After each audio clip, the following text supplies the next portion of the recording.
Jonas Hale had survived Apache arrows, cavalry charges, and 3 winters that killed stronger men, but nothing prepared him for what he saw that autumn afternoon in 1878. A young widow hanging laundry while her children laughed in the Montana dust. In that single moment, the wandering cowboy glimpsed something he'd stopped believing in: home, but claiming it would cost him everything, because the man who wanted her land dead would soon want Jonas dead too. Stay until the end and comment your city so I can see how far this story travels. The horse beneath Jonas Hale had gone lame 3 miles back, and now limped along the rutted trail with the resigned patience of an animal that knew its working days were numbered. Jonas didn't have the heart to push her harder. They'd covered a lot of ground together, him and this mare, and if this was where their partnership ended, so be it. Everything ended eventually. The Montana Territory stretched before him in endless rolls of golden prairie grass, broken only by the dark line of cottonwoods that marked where a creek cut through the land. October had painted the landscape in shades of amber and rust, and the air carried that particular sharpness that promised winter wasn't far behind. Jonas had no destination in mind.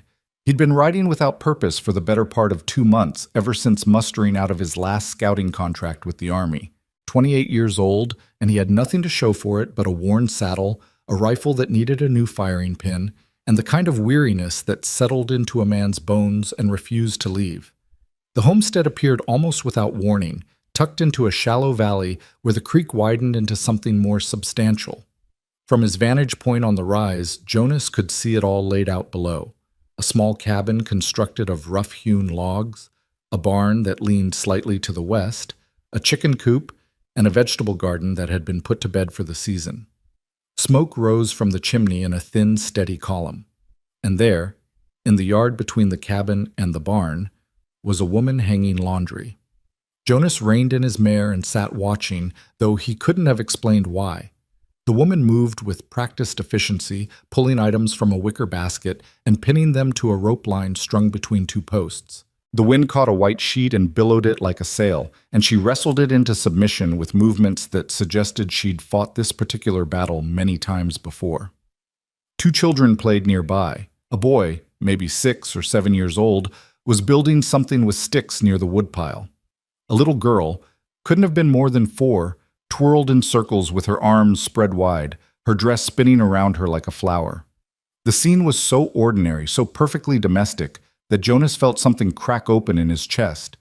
He'd seen 1,000 homesteads during his years of scouting, had ridden past countless families making their lives on this hard land, and none of them had ever made him feel like this, like he was looking at something he'd lost before he'd ever had the chance to find it.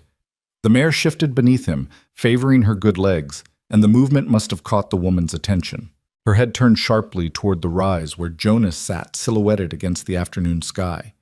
Even from this distance, he could see her body go tense, could see the way her hand dropped to her side where a person might keep a weapon hidden in their skirts. Smart woman. Out here, a stranger on horseback could mean trouble 9 times out of 10. Jonas dismounted slowly, deliberately, keeping his hands visible. He led the mare down the gentle slope toward the homestead, taking his time, trying to look as unthreatening as a 6-foot-tall man with a week's worth of beard and trail dust could look. "That's far enough," the woman called when he was still 30 yards out. Her voice was steady, but Jonas could hear the steel underneath. "State your business." Jonas stopped, looping the mare's reins over his arm. "Ma'am," he said, touching the brim of his hat, "I don't mean any trouble. My horse came up lame, and we've been walking a good while. I was hoping I might water her at your creek and fill my canteen, that's all." The woman didn't relax. "Creek's free to anyone who needs it. You don't need my permission." "Seems polite to ask, seeing as how it runs through your land." She studied him for a long moment. Jonas stood still and let her look. The boy had abandoned his stick construction and now stood close to his mother's side, watching Jonas with wide eyes. The little girl had stopped twirling and was peering around her mother's skirts. "You come from Fort Benton?" the woman asked. "No, ma'am. Been riding up from the south, more or less. No particular destination in mind." "You got a name?" "Jonas Hale." She absorbed this, her gaze flicking to the rifle in his saddle scabbard, the bedroll tied behind the cantle, the way his clothes hung on a frame that had probably been 20 pounds heavier once upon a time. Reading him like a book, tallying up what kind of man had just ridden onto her property. "Lydia Rowan," she said finally. "This is my homestead." "Pleased to meet you, Mrs. Rowan." He paused, noting the past tense in her introduction, the absence of a man anywhere in sight. "Your husband around?" "No." The single word was flat, final. Subject closed. Jonas nodded. He understood loss. You didn't make it through 7 years of frontier military service without becoming intimately acquainted with death and all the empty spaces it left behind. "Well," he said, "I'll just water my horse and be on my way. Thank you for your kindness." He started to turn toward the creek, but Lydia's voice stopped him. "That horse isn't going to carry you much further." Jonas looked back at her. She'd moved slightly, and now he could see her face more clearly. Younger than he'd first thought, maybe 25, 26 at most. Dark hair pulled back in a practical bun. Brown eyes that had learned to be cautious. A face that would have been called pretty if it hadn't been so worn down by work and worry. "No, ma'am," he agreed. "I expect she isn't. Nearest town is Crooked Creek, 15 miles north. You planning to walk that far?" Jonas shrugged. "If I have to." Lydia bent down and murmured something to the little girl, who nodded and scampered toward the cabin. The boy remained at his mother's side, his small face serious as he continued to study Jonas. "I've got wood that needs chopping before winter sets in proper," Lydia said. "My late husband was supposed to handle it before, well, it didn't get done. You chop wood for 2 hours, I'll feed you supper and let you sleep in the barn. Your horse can rest up tonight, and you can decide in the morning if she's sound enough to carry you to town." It was a transaction, plain and simple. Labor in exchange for food and shelter. No charity, no pity. Jonas appreciated that. "That's more than fair, ma'am. I accept." "Woodpile's there," she said, pointing to the area near where the boy had been playing. "Axe is stuck in the chopping block. I expect you know what to do with it." "Yes, ma'am." "And Mr. Hale? My children will be nearby, and I'll have my late husband's rifle inside the cabin. I'm a good shot, just so we understand each other." Jonas met her eyes squarely. "We understand each other just fine, Mrs. Rowan." Something flickered across her face, not quite approval, but maybe a slight easing of tension. She nodded once and turned back to her laundry, and Jonas led his mare toward the creek. The water ran clear and cold over smooth stones, and the mare drank deeply while Jonas knelt and filled his canteen. He splashed water on his face and neck, washing away some of the trail dust, then led the horse to the small corral attached to the barn. There was another horse inside, a sturdy-looking bay gelding that eyed them with mild interest. Jonas stripped the saddle and blanket from his mare, checked her leg carefully. She'd strained something in the left foreleg, nothing broken, but she needed rest, and made sure she had access to water and the hay that was piled in one corner. The axe was exactly where Lydia had said it would be, its blade embedded in a scarred chopping block surrounded by scattered wood that needed splitting. Jonas pulled it free, tested the edge with his thumb, and set to work. The rhythm came back to him immediately, as natural as breathing. Lift the axe, let it fall, let the weight of the blade do most of the work. The wood split clean, the sharp crack of it echoing across the yard. Jonas lost himself in the simple repetitive labor, the way he always did when there was physical work to be done. It kept the mind quiet, kept the memories at bay. He'd been at it for maybe 20 minutes when he sensed he was being watched. Jonas didn't break his rhythm, but he let his eyes flick toward the cabin. The boy was sitting on the front steps, his chin propped on his hands, staring at Jonas with unabashed curiosity. Jonas gave him a slight nod and kept working. After a while, the boy stood and wandered closer, maintaining a careful distance but close enough to talk. "You been in the army?" the boy asked. Jonas set another log on the block. "I have. My pa was in the army. He was a sergeant." "That's so? That's a good rank. Takes a solid man to make sergeant." The boy puffed up a little at that. "He was a good soldier. Ma says so." "I believe it." Jonas split the log, added the pieces to the growing pile. "What's your name, son?" Caleb Rowan." "I'm 7. 7's a good age, old enough to start learning useful things." "Like what?" "Like chopping wood, for one. You ever swing an axe?" Caleb shook his head. Ma says I'm too little still. Well, your ma's probably right, but there's other things you can do. You want to help me stack this wood? That's important work. Wood stacked right will stay dry all winter.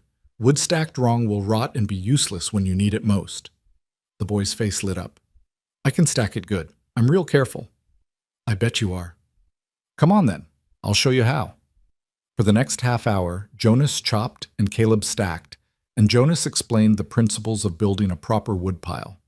Bark side down to shed water, gaps for air circulation, higher in the middle so snow would slide off. Caleb listened with intense concentration and asked smart questions, and Jonas found himself enjoying the boy's company more than he'd expected. The little girl appeared after a while, drawn by the sound of their voices. She stood several feet away, watching them with enormous blue eyes, one finger stuck in her mouth. That's my sister Molly, Caleb announced. She's 4 and she don't talk much. Nothing wrong with that, Jonas said. He smiled at the girl. Hello there, Molly. She didn't respond, just continued staring at him with those big eyes. Then she pulled her finger from her mouth and held up 4 fingers. 4 years old, huh? That's what I heard. Bet you're pretty helpful around here. Molly nodded solemnly. She helps Ma with the chickens, Caleb offered. She's real good at finding eggs. Sometimes the hens hide them in the corners and you gotta look careful, but Molly always finds them. That's an important job. Can't have a proper breakfast without eggs. Molly's face broke into a sudden, brilliant smile, and Jonas felt that crack in his chest open a little wider. They worked until the sun started its slide toward the western horizon, painting the sky in shades of orange and pink. Jonas had split enough wood to last a good 2 weeks, maybe more, and Caleb had stacked it all neatly against the side of the barn. Molly had helped by carrying small pieces that had split off from the larger logs, adding them to a separate pile that would be good for kindling. Lydia emerged from the cabin just as Jonas was hanging the axe back on its peg near the barn. Supper's ready, she announced. Caleb, Molly, go wash your hands. The children ran for the cabin, and Lydia approached Jonas, her eyes going to the enormous woodpile. Something shifted in her expression. Surprise, maybe, or relief. Maybe both. That's more than 2 hours of work, she said quietly. Jonas shrugged. Wood needed chopping. Made sense to finish the job properly. Still, thank you. No thanks necessary, ma'am. Fair trade for a meal and a place to sleep. She looked at him for a long moment, and Jonas had the sense she was recalculating something, adjusting her assessment of him. You were a scout, weren't you? Not regular army. Jonas raised an eyebrow. How'd you figure that? The way you move. Quiet. Careful. You watch everything, but don't seem to be watching anything. My husband worked with some scouts during his service. They all had that same quality. Your husband was a good observer. Yes, she said softly. He was. An awkward silence stretched between them, filled with the weight of grief Jonas didn't know how to address. He cleared his throat. I should wash up before supper. There's a basin and water by the back door. Soap, too. Much obliged. Inside the cabin was simple but well kept. One main room served as kitchen and living space, with a stone fireplace dominating one wall. A rough-hewn table with 4 chairs sat in the center, and a cast-iron stove stood against the far wall, radiating warmth. 2 doors led to what Jonas assumed were bedrooms. The place was clean and organized, everything in its proper place, but there was a worn quality to it all, a sense of things being stretched thin, used past their prime, but maintained with stubborn care. The meal was simple: salt pork fried with potatoes, beans, and cornbread. Nothing fancy, but it was hot and plentiful, and Jonas realized he hadn't eaten anything but hardtack and jerky in 3 days. He ate slowly, mindful of his manners, while Caleb chattered about the wood they'd stacked and how Jonas had taught him the proper way to do it. Molly ate in silence, occasionally sneaking glances at Jonas when she thought he wasn't looking. Lydia ate little, mostly pushing food around her plate while watching her children with an expression Jonas couldn't quite read. Love, certainly, but also something that looked like fear. Like she was afraid of how happy Caleb seemed, how animated. Like happiness itself was dangerous. Mr. Hale was in the army, Ma, Caleb announced around a mouthful of cornbread. Just like Pa. I heard, Lydia said. Did you fight Indians? Caleb asked, his eyes wide. Caleb, Lydia said sharply. That's not polite dinner conversation. It's all right, ma'am, Jonas said. I was a scout, Caleb, not a fighter. My job was to find safe paths through dangerous territory and help keep people from getting lost or ambushed. Sometimes that meant dealing with hostile parties, but mostly it meant a lot of riding and watching and reporting what I saw. Did you see any buffalo? Thousands of them, great herds that stretched from one horizon to the other, so many they made the ground shake when they ran. I seen a buffalo once, Caleb said. It was big as a barn. Not quite that big, Lydia interjected, but close enough. After supper, Jonas helped clear the table despite Lydia's protests, then excused himself to the barn while she put the children to bed. The structure smelled of hay and horses and old wood, comforting smells that reminded Jonas of a dozen different places he'd slept over the years. He spread his bedroll in an empty stall, checked on his mare one more time, and lay down fully clothed with his rifle within easy reach. Through the barn's gaps, he could see lamplight glowing in the cabin windows. He heard Lydia's voice muffled by distance, probably reading to her children or singing them to sleep. The wind picked up, rattling the barn's loose boards, carrying the scent of distant snow. Jonas closed his eyes and tried not to think about how good it had felt to chop wood while children played nearby, to sit at a family table and share a meal, to be, for just a few hours, part of something larger than himself. Tried not to think about how much he'd wanted to say yes when Caleb had asked if he'd ever seen buffalo, had wanted to tell the boy stories about everything he'd witnessed in his years of wandering.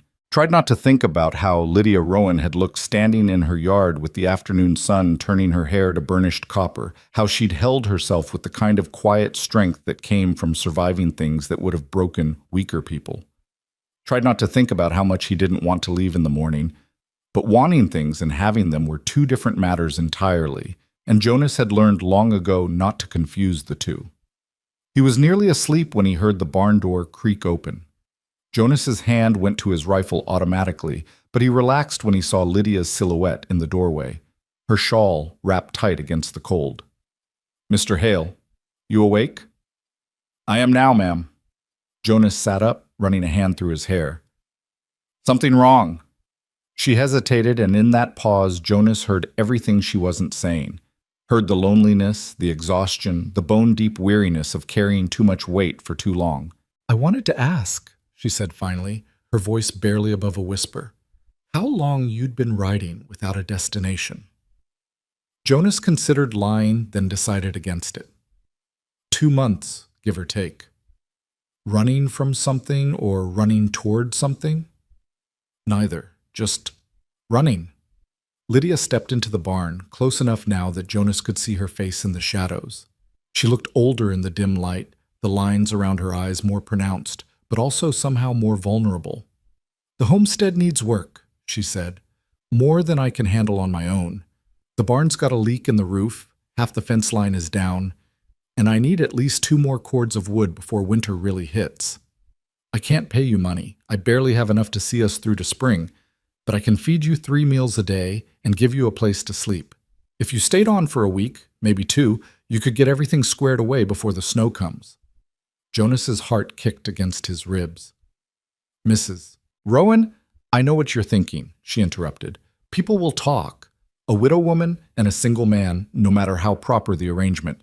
But I'm past caring what people think, and you don't strike me as the kind of man who puts much stock in gossip either. This is a business arrangement, nothing more. I need help, and you're here. That's all." It wasn't all, though. Jonas could see it in her eyes, in the set of her shoulders. She was desperate. And desperation made people do things they wouldn't normally do, like trust a stranger who'd ridden onto their property with nothing more than a lame horse and a handful of words. He should say no. Should mount up in the morning and ride for Crooked Creek, find some saloon or boarding house that needed temporary help, keep moving the way he'd been moving for months, years, his whole life, really. "1 week, Jonas heard himself say. "I'll get your repairs done and then I'll move on. But I'll need to check my mare's leg each day. If it's worse than I think, I might need to stay longer until she's sound enough to ride, or until I can work out another arrangement."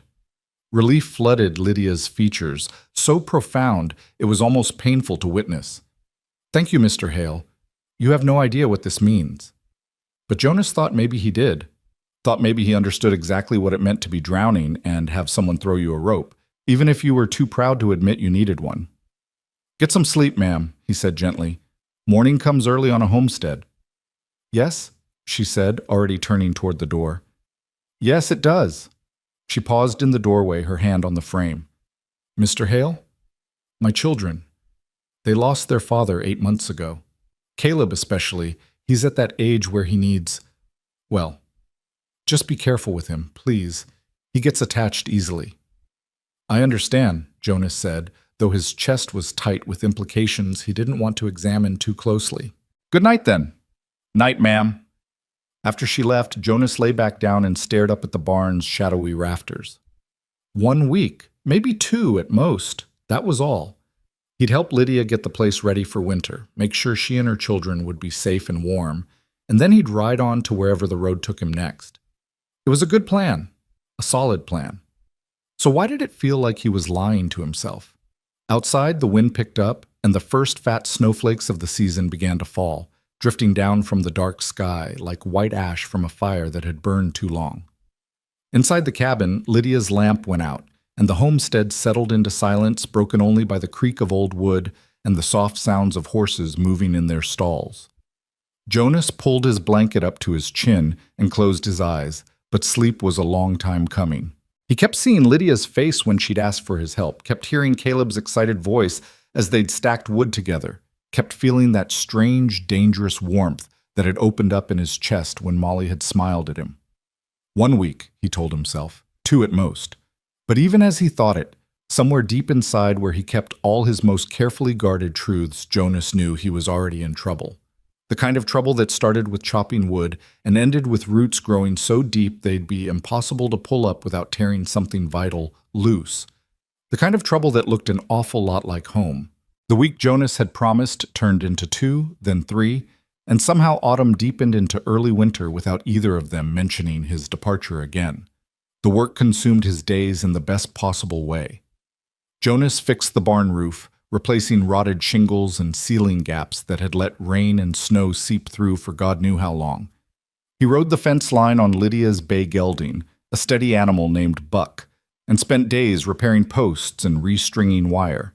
He split more wood until the pile stood taller than Caleb, then split some more because winter in Montana territory didn't care about a man's good intentions. And through it all, Caleb followed him like a shadow. The boy appeared every morning the moment Jonas emerged from the barn, his face scrubbed clean and his eyes bright with anticipation. He handed Jonas tools without being asked, held fence posts steady while Jonas hammered them into the frozen ground, and asked an endless stream of questions that Jonas found himself answering with more patience than he'd known he possessed. "Why do you check the fence every day?" Caleb asked one morning as they rode Buck together along the property line. Caleb perched in front of Jonas on the saddle. "Because cattle or horses can push through a weak spot, and then you've got animals wandering off where they shouldn't be. Out here, livestock is survival. Lose them, and you lose everything. We don't got cattle. Not yet, maybe, but your ma's got that milk cow, and she's worth protecting. Besides, good fences make for good neighbors. Keeps disputes from starting." Caleb considered this seriously. "Mr. Briggs don't care about good fences." Jonas's hands tightened almost imperceptibly on the reins. He'd heard that name twice now, once from Lydia in passing, and once from a neighboring homesteader Jonas had encountered while working the north fence line. Harlan Briggs, owner of the largest ranch in the territory, a man who'd apparently made it clear he wanted Lydia's land and didn't take kindly to being refused. "Your ma had trouble with Briggs?" Jonas asked carefully. "He came here after Pa died. Told Ma she should sell and move to town, that this ain't no place for a woman alone. Ma said no. She said Pa built this place for us and she wasn't leaving. Mr. Briggs got real mad. His face turned all red and he yelled." Jonas felt something cold settle in his gut. "When was this? 3 months ago, maybe? I don't remember exactly, but Ma told him to get off our land and she had Pa's rifle loaded. He left, but he said she'd regret it. He said winter would change her mind." "Did he come back?" "No, sir, but his men ride past sometimes. They don't stop, but they look at everything real careful like. Ma says to stay inside when they come by. Jonas nodded slowly, filing this information away. Your ma's smart. You listen to her. I always do, Caleb said, then added with the brutal honesty of childhood. Well, mostly. Despite himself, Jonas smiled.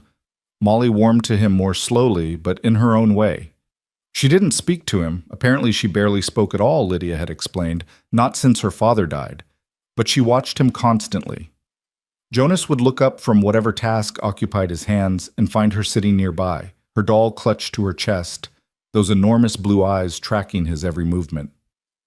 One afternoon, while Jonas was mending harness leather on the porch, she approached him with slow, careful steps, like a wild animal deciding whether to trust. She held something in her closed fist. What have you got there, Miss Molly?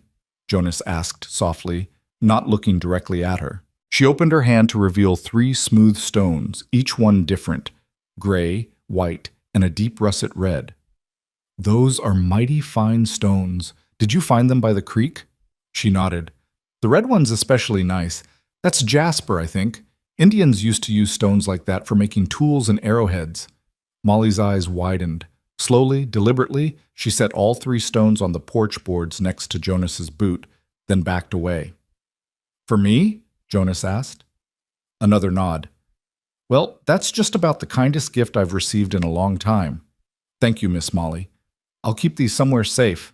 She smiled, that same brilliant, heartbreaking smile, and ran off toward the chicken coop. Jonas picked up the stones and turned them over in his calloused palm, feeling their smoothness, their weight. Such a small gesture, but it lodged itself somewhere deep in his chest alongside all the other small moments that were accumulating despite his best efforts to remain detached. He slipped the stones into his pocket and went back to work. Lydia herself remained distant in a way Jonas understood. She was cordial, always polite, but she maintained careful boundaries.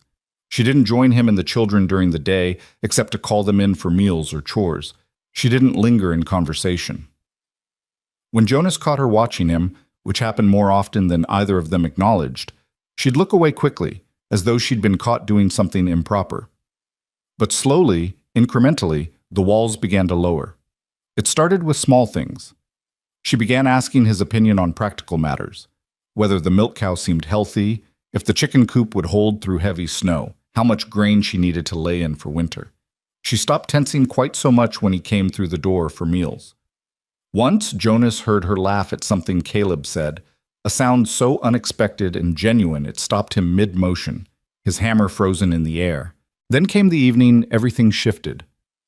Jonas was in the barn currying buck when Lydia appeared in the doorway. The sun had already set, and lamplight from the cabin threw long shadows across the yard.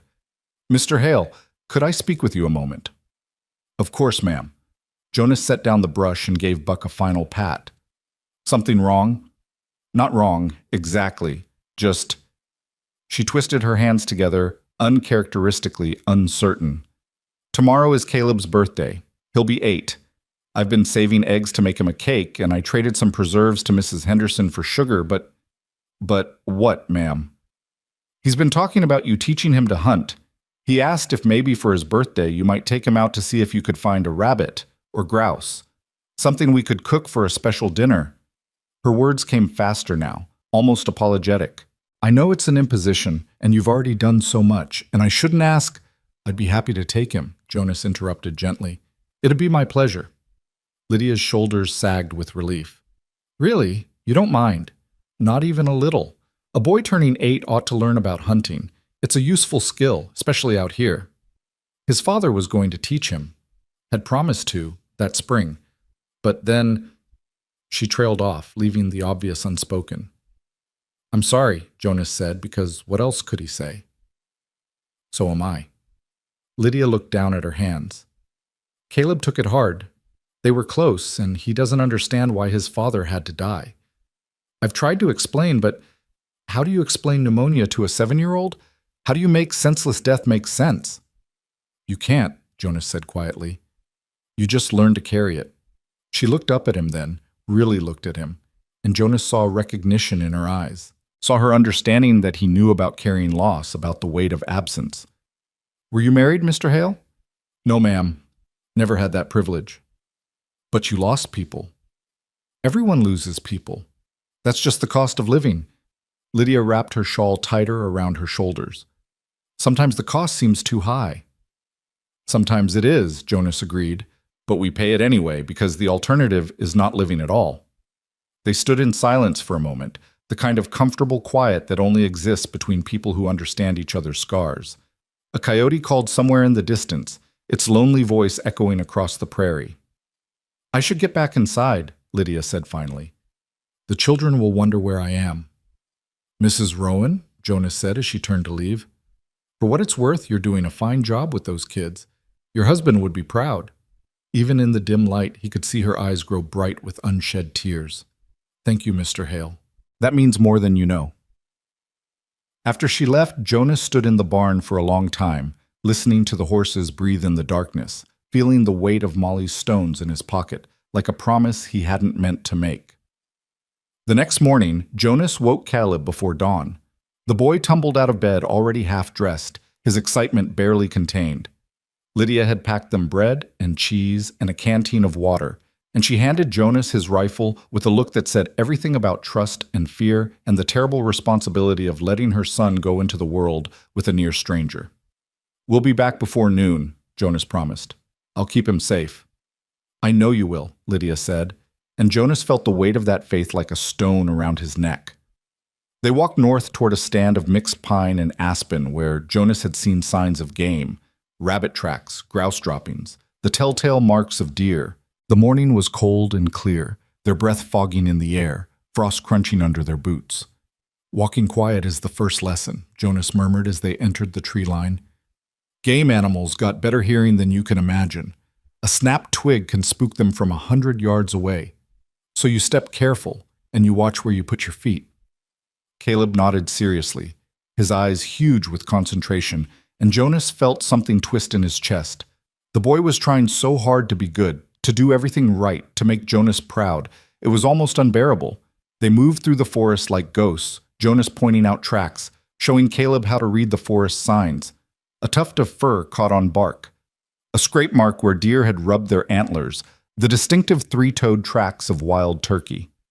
Caleb absorbed it all with the fierce attention of a child starved for this kind of knowledge, this kind of masculine attention.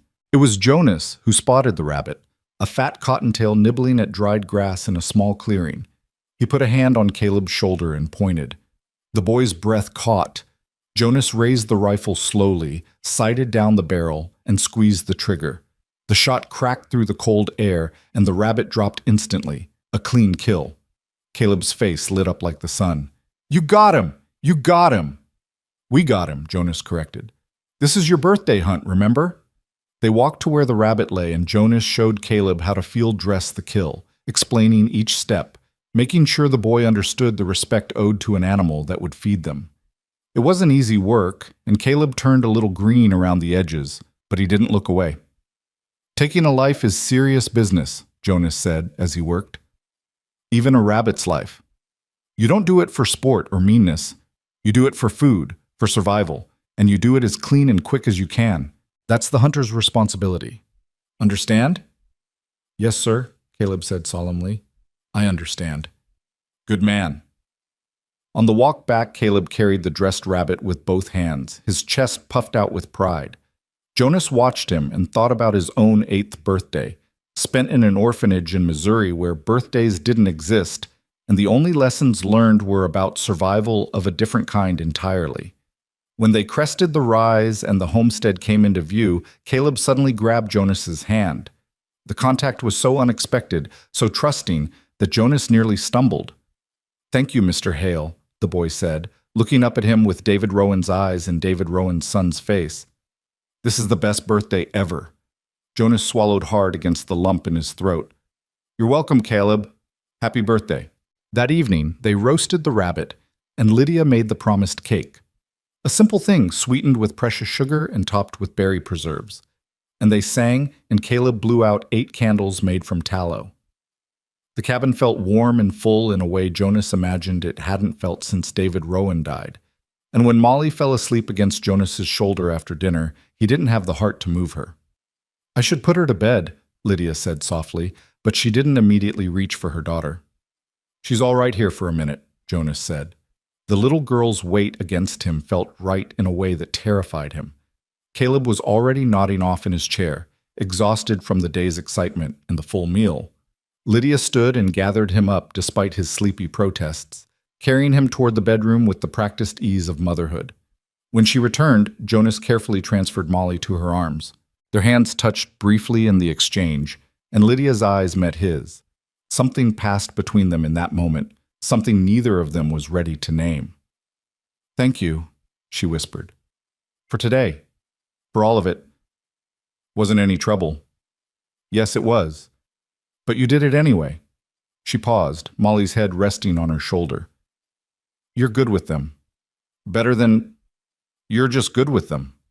Jonas didn't know what to say to that, so he said nothing. Lydia carried Molly to bed, and Jonas let himself out into the cold night, walking back to the barn with his hands shoved deep in his pockets, one of them closing around 3 smooth stones.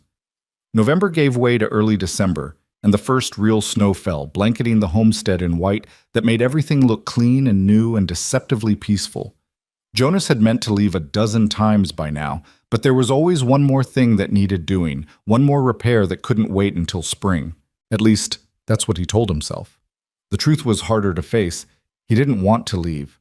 The homestead had become something he'd stopped believing could exist. A place where he was needed, where his presence mattered, where 3 people looked at him with something other than suspicion or indifference. It was dangerous, this feeling. Dangerous and foolish and bound to end badly. But Jonas couldn't quite make himself care enough to leave. Then Harlan Briggs came back. Jonas was repairing the corral fence when he heard horses.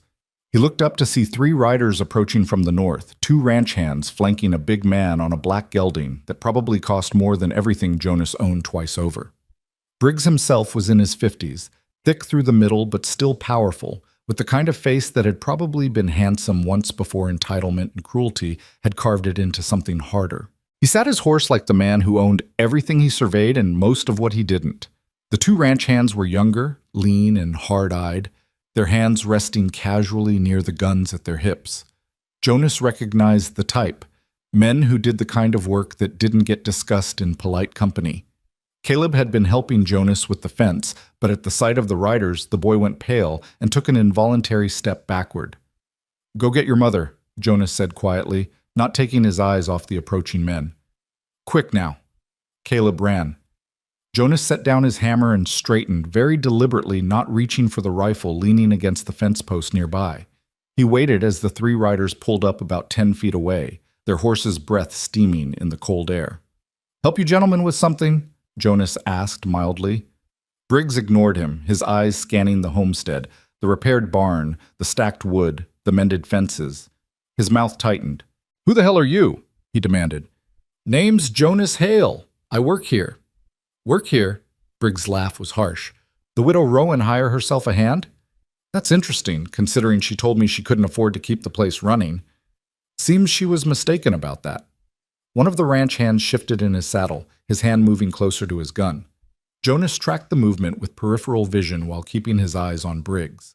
The cabin door opened and Lydia emerged, her rifle held at a careful angle, not quite pointed at the riders, but close enough to make the threat clear. She positioned herself on the porch with Caleb behind her, Molly nowhere to be seen.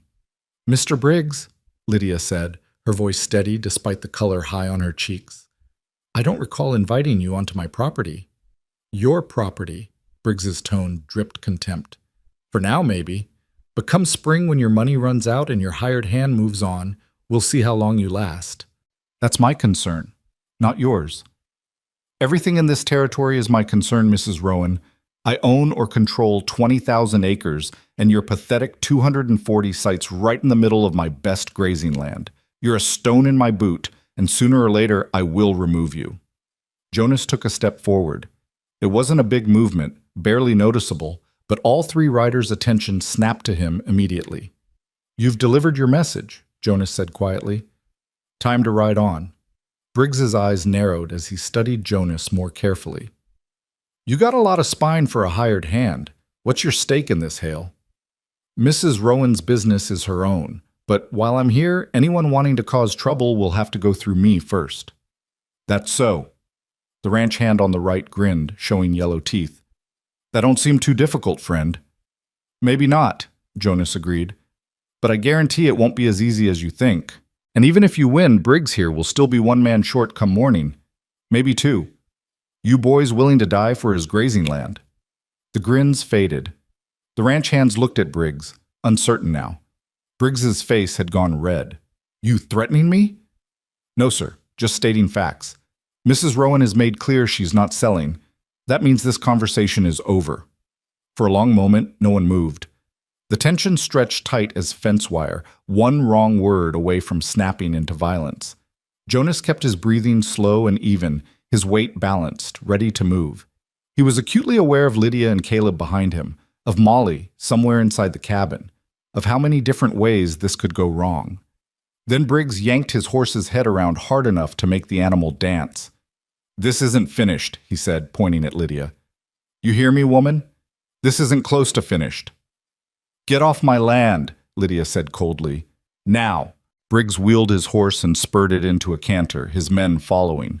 They disappeared over the rise heading north, and the sound of hoofbeats faded slowly into silence. Jonas didn't relax until they were completely out of sight. When he finally turned back to the cabin, Lydia was lowering her rifle with shaking hands. You shouldn't have done that, she said, but her voice carried no conviction.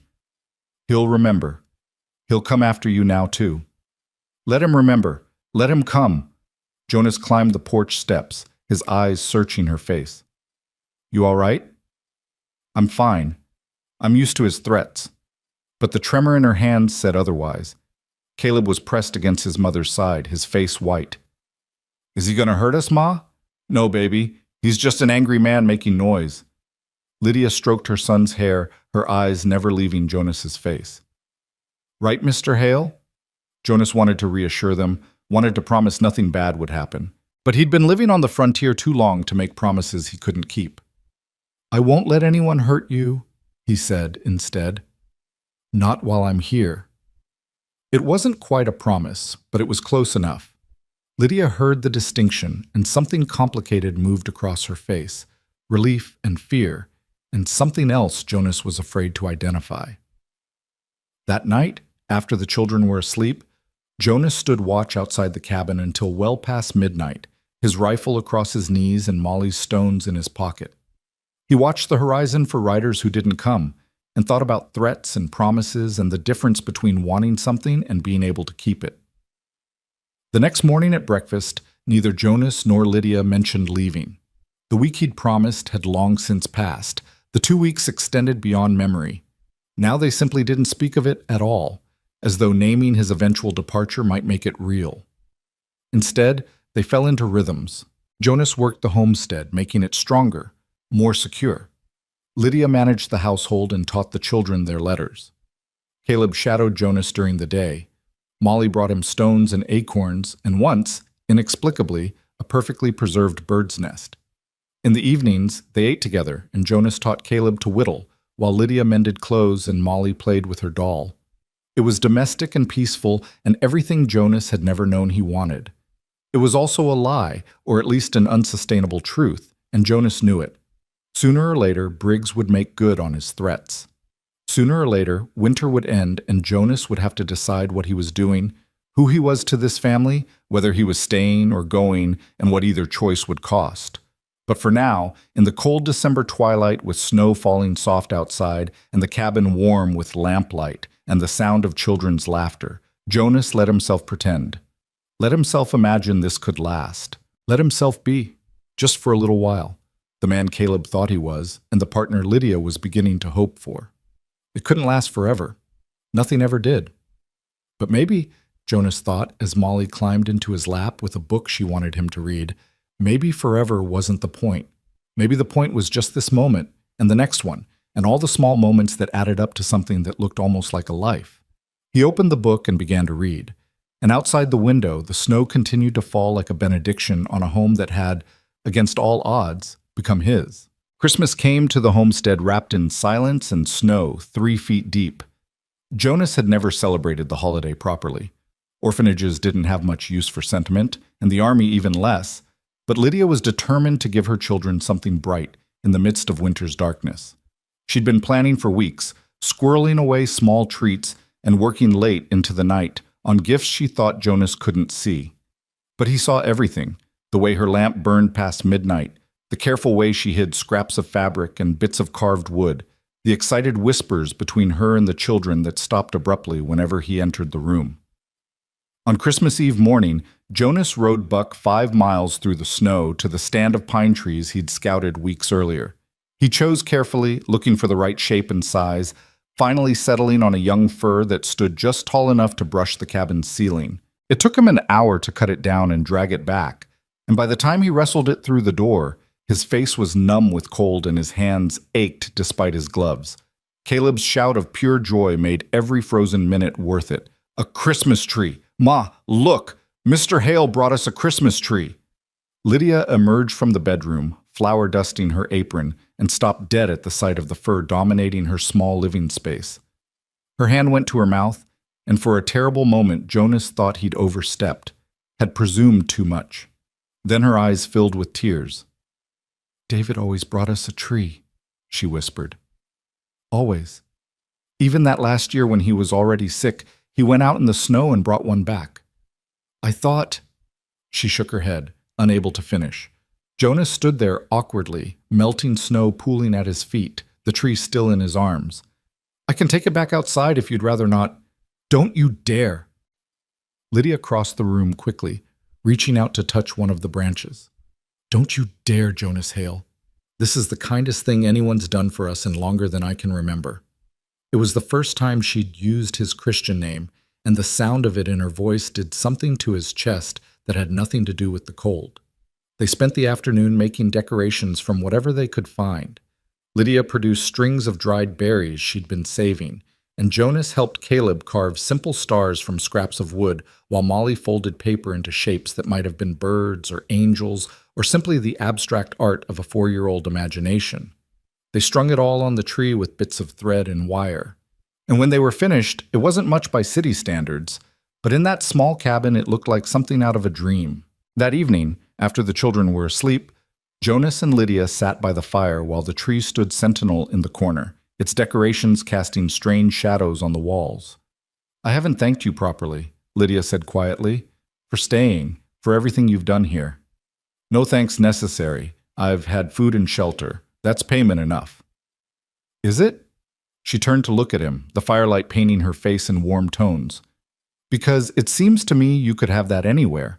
There are towns, ranches, 100 places that would hire a man with your skills. Yet you're still here, sleeping in a cold barn, working yourself half to death for a widow woman who can't pay you a dime." Jonas stared into the fire, watching the flames dance. "Maybe I got tired of moving. Or maybe," Lydia said softly, "you found something worth staying for." The air between them felt charged, dangerous. Jonas knew he should deflect, should make a joke or change the subject, or do anything except sit here feeling the weight of her words settle over him like snow. "Lydia, don't." She held up a hand. "Don't explain or apologize or tell me all the reasons this is complicated. I know it's complicated. I've known from the moment I saw you on that horse that you were going to complicate everything." She laughed, but it was a shaky sound. "David's been gone 8 months, and I know what people would say about me, even considering, but I don't care anymore, Jonas. I'm tired of being alone. I'm tired of being afraid, and my children deserve better than a mother who's too scared to reach for happiness when it shows up on her doorstep." Jonas turned to face her fully. "What are you saying?" "I'm saying stay. Not as a hired hand, not as a temporary fix. Stay as—" She faltered, her courage wavering. "Stay as whatever you want to be to us. But please, just stay." Every rational part of Jonas's mind screamed warnings. He barely knew this woman. He'd been here less than 3 months. He had no money, no prospects, nothing to offer her except a strong back and a willingness to work. What kind of foundation was that for a life? But then he thought about Caleb's face when they'd brought back that rabbit, thought about Molly's stones warming in his pocket, thought about the way this cabin had started to feel less like shelter and more like home. The way these people had started to feel less like obligation and more like family. "I'm not an easy man, Lydia," he said finally. "I've got history I don't talk about and habits that might drive you crazy. I've been alone most of my life, and I don't know if I'm any good at being part of something." "None of us are good at it at first," Lydia replied. "We just learn as we go. And if I fail, if I let you down, then we'll deal with it together." She reached across the space between them and took his hand, her fingers small and warm in his. "I'm not asking for promises you can't keep, Jonas. I'm just asking you to try. To be here, with us, and see what happens." Jonas looked down at their joined hands, at the way her fingers laced through his like they'd been doing it for years. It should have felt strange, wrong, too fast. Instead, it felt inevitable, like the final piece of a puzzle he hadn't known he'd been assembling. "All right," he said quietly. "I'll stay. For as long as you'll have me." Lydia's smile was like sunrise, breaking across her face and lighting up everything in its path. She squeezed his hand once, hard, then released it and stood. "I should check on the children," she said, her voice not quite steady. "And you should get some rest. Tomorrow's Christmas, and Caleb will have us all up at dawn." "Lydia?" Jonas called as she reached the bedroom door. "Yeah?" "Thank you for taking a chance on a stranger." She looked back at him, her hand on the doorframe, her expression soft. "You stopped being a stranger about 2 hours after you got here, Jonas. You just didn't know it yet." After she closed the door, Jonas sat by the fire for a long time, watching the flames burn down to embers, feeling the weight of the decision he'd just made. He'd committed to something bigger than himself, something that required him to be more than he'd ever been before. It was terrifying. It was also the best thing he'd ever done. Christmas morning dawned clear and cold, and true to Lydia's prediction, Caleb dragged everyone out of bed before the sun had fully crested the horizon. The children tore into their presents with appropriate enthusiasm. A carved horse for Caleb that Jonas had worked on in secret, a rag doll with a new dress for Molly, and for both of them, peppermint sticks Lydia had traded precious eggs to obtain.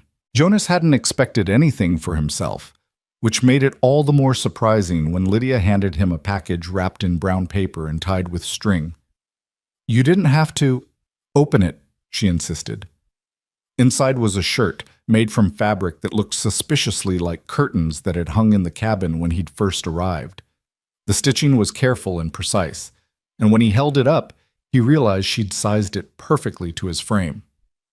"Your other shirt's got more patches than original fabric," Lydia said, a slight flush on her cheeks. "Figured you could use a new one."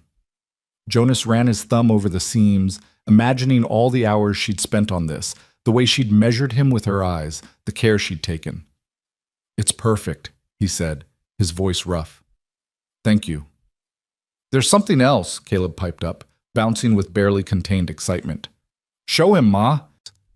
Lydia shot her son a look that promised they'd discuss his inability to keep secrets, but she reached behind the tree and pulled out something wrapped in cloth. When Jonas unwrapped it, he found himself holding a gun belt and holster, old but well-maintained, with initials carved into the leather. DR. "It was David's," Lydia said quietly. "He'd want someone to use it, someone who'd take care of his family." She paused, her eyes meeting Jonas's. "Someone like you." The weight of it was more than leather and metal. It was trust, acceptance, a passing of responsibility from one man to another across the unbridgeable distance of death. Jonas traced the carved initials with his finger. "I'll take care of them," he said, and it was a vow. "I swear it." "I know you will." The rest of December passed in a haze of cold and work and small domestic moments that Jonas hoarded like gold. Lydia's walls came down inch by inch, and Jonas found himself sharing things he'd never told anyone, about the orphanage, about his years with the army, about the loneliness that had followed him like a shadow for as long as he could remember. She shared too, late at night when the children were asleep and they sat by the fire. She told him about David, about their courtship and marriage, about the dream they'd shared of building something lasting. She told him about the terror of being left alone, about nights when she'd sat up with her father's rifle across her lap, jumping at every sound, convinced that Briggs or winter or simple bad luck would take everything she had left. I was drowning, she admitted one night, just barely keeping my head above water. And then you rode up that hill and I thought, here's another problem I don't need, another mouth to feed, another complication. I almost told you to ride on. Why didn't you? Because you looked as lost as I felt. And I thought, maybe we could be lost together for a little while. Maybe that would be better than being lost alone. And now? She smiled. Now I don't feel lost anymore. January arrived with temperatures that made December seem mild by comparison. The cold was the kind that killed. Livestock froze in their stalls, water froze solid in minutes, and going outside meant risking frostbite in the time it took to walk from cabin to barn. Jonas did his best to keep the animals warm, moving them all into the barn and stuffing every gap with hay for insulation. He brought in extra wood, stacking it by the cabin door so they wouldn't have to go far when the fire needed feeding. He checked their supplies daily, rationing carefully, making sure they had enough to last until spring. But he couldn't stop worrying, couldn't shake the feeling that something was coming, some threat he couldn't quite identify. Then, on a night when the wind howled like a living thing and the temperature dropped low enough to make the cabin walls crack, Jonas woke to the smell of smoke. He was out of his bedroll and moving before his mind fully processed the danger. Through the barn's gaps, he could see flickering orange light that had no business being there. He grabbed his coat and boots, not bothering to lace them properly, and threw open the barn door. The fire had started in the hay stored against the barn's north wall and was spreading fast, feeding on dry timber and racing toward the stalls where the animals were trapped. The horses were screaming, their panic filling the air with a sound that made Jonas's blood run cold. He ran inside despite the smoke, despite the heat that singed his eyebrows, and started throwing open stall doors. Buck burst out first, wild-eyed and snorting, followed by Jonas's mare. The milk cow was harder. She'd backed into a corner and refused to move until Jonas grabbed her halter and physically dragged her toward the door. The chickens were a lost cause, their coop already engulfed, their panicked sounds cutting off one by one as the smoke took them. Jonas made one more sweep through the barn, checking for animals he might have missed, and that's when the roof beam gave way. He heard it crack, had maybe half a second to register the sound, and then something massive slammed into his shoulder and drove him to his knees. Pain exploded through his body, white-hot and all-consuming. Through the agony and smoke, Jonas could hear voices shouting, Lydia screaming his name, Caleb crying. He tried to answer, tried to move, but his body wouldn't obey. Then hands were on him, pulling, dragging him backward through the smoke and heat. He had a confused impression of Lydia's face, streaked with soot and tears, and then he was outside in the snow, and the cold air hit his lungs like knives. Jonas! Jonas! Stay with me! Lydia's voice cut through the fog in his head. Caleb, get water! Molly, stay back from the fire! Jonas blinked up at her, confused. The animals, they're out. You got them all out. She was running her hands over him, checking for injuries. When she touched his left shoulder, Jonas nearly passed out from the pain. Your shoulder's dislocated. This is going to hurt. It already hurts. It's going to hurt more. She positioned herself behind him, her hands finding the correct grip. On 3. 1.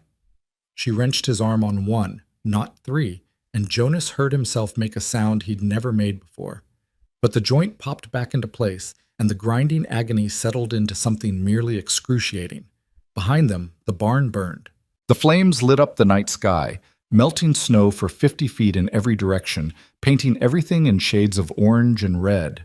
Jonas watched it burn and felt something die inside him, not just the barn, but the illusion of safety he'd been building.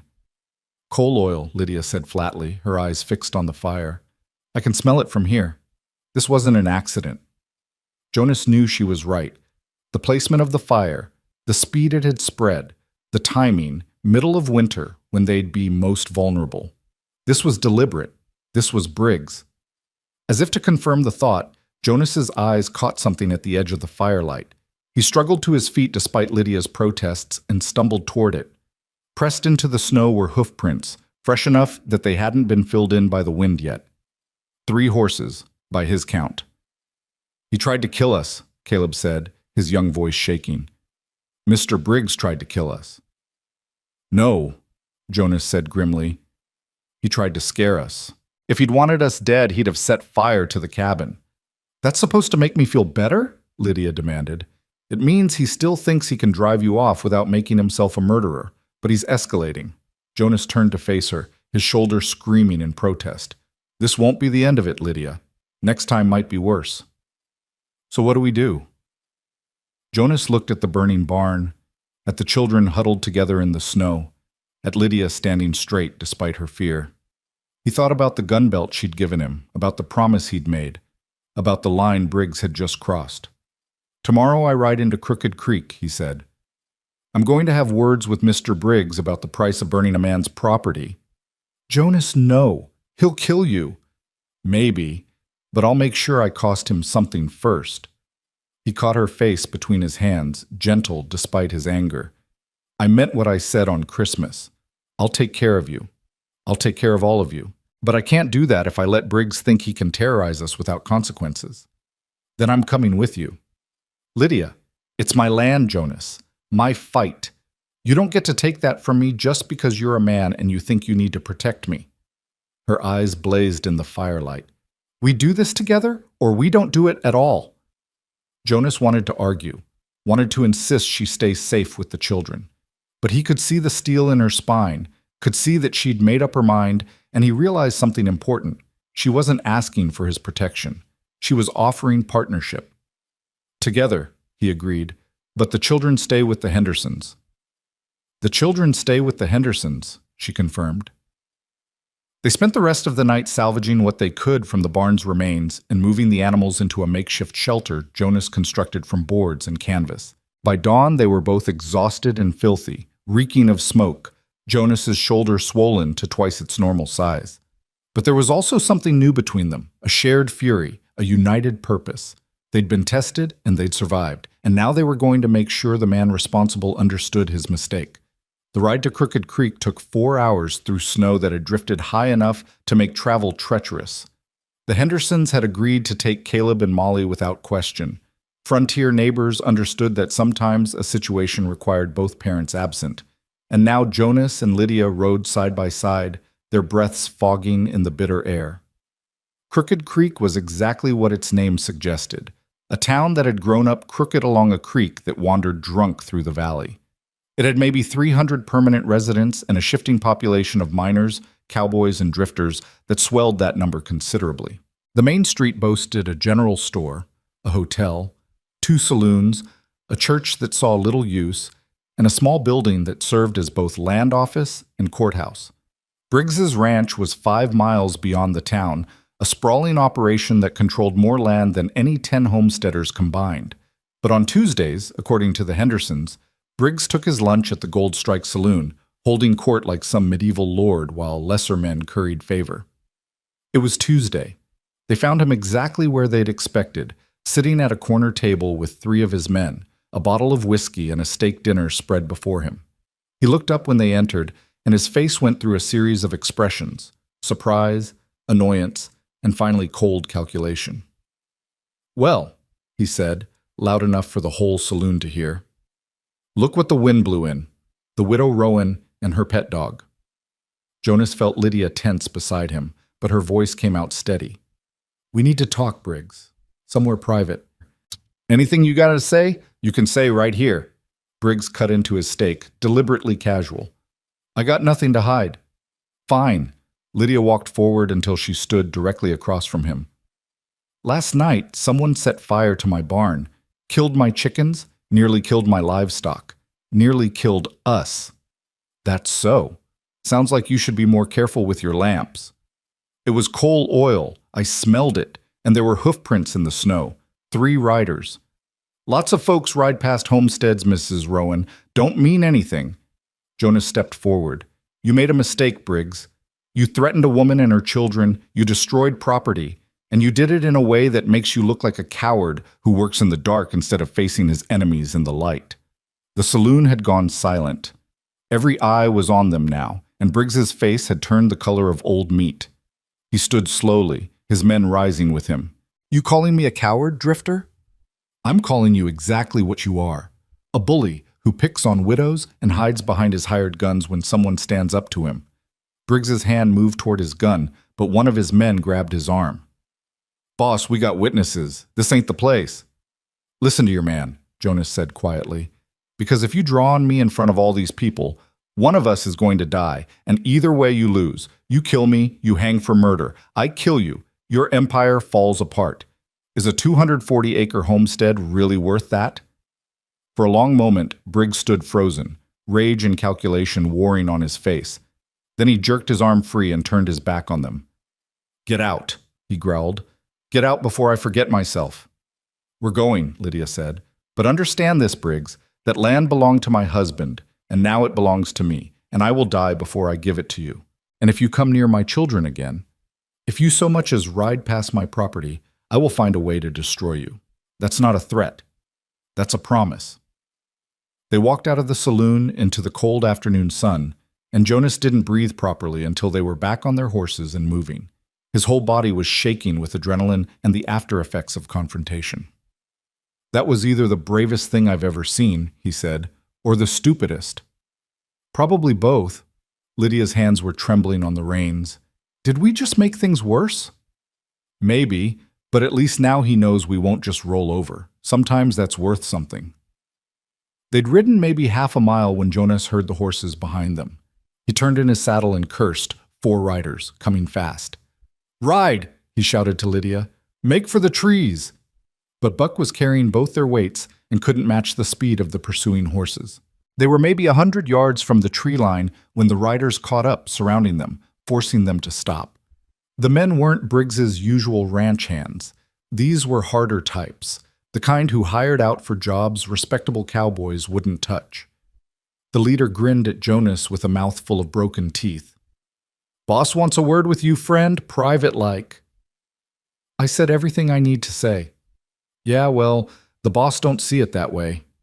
Jonas looked at Lydia, saw the fear in her eyes, and made his decision. "Let her go. Whatever Briggs wants, it's with me, not her." "Jonas, go, Lydia. Get the children and go home. I'll be along." "I'm not leaving you." "You don't have a choice." Jonas turned to the leader. "She rides on, unmolested. That's the deal. You want me? You let her go." The men looked at each other, then shrugged. "Makes no difference to us. Boss wants the drifter anyway." Lydia was crying now, tears freezing on her cheeks. "Jonas, please." "Trust me," Jonas said softly. "I've survived worse than whatever these boys have planned. Go home, Lydia. I'll find my way back." She looked at him for a long moment, her eyes searching his face as if trying to memorize it. Then she nodded once and kicked Buck into motion. The men let her go, and Jonas watched her ride away until she disappeared into the trees. Then he turned back to face them and smiled. "Well, gentlemen, let's get this over with." They took him 3 miles off the road into a stand of bare aspens. They didn't tie him to a tree or make a big production of it. They just went to work, methodical and efficient, fists and boots, and the occasional rifle butt when Jonas stayed down too long. He tried to fight back at first, managed to break one man's nose and loosen another's teeth, but 4 against 1 was never going to end well. Eventually, Jonas stopped resisting and just concentrated on protecting his vitals, on riding out the pain, on surviving. When they finally stopped, Jonas lay in the snow coughing blood, pretty sure at least 2 ribs were cracked and possibly his jaw as well. The leader crouched beside him. "Boss says to tell you this is friendly advice. Next time won't be. Next time you won't walk away at all. Understand?" Jonas spat red into the snow. "Tell your boss, he hits like a girl." The man laughed despite himself.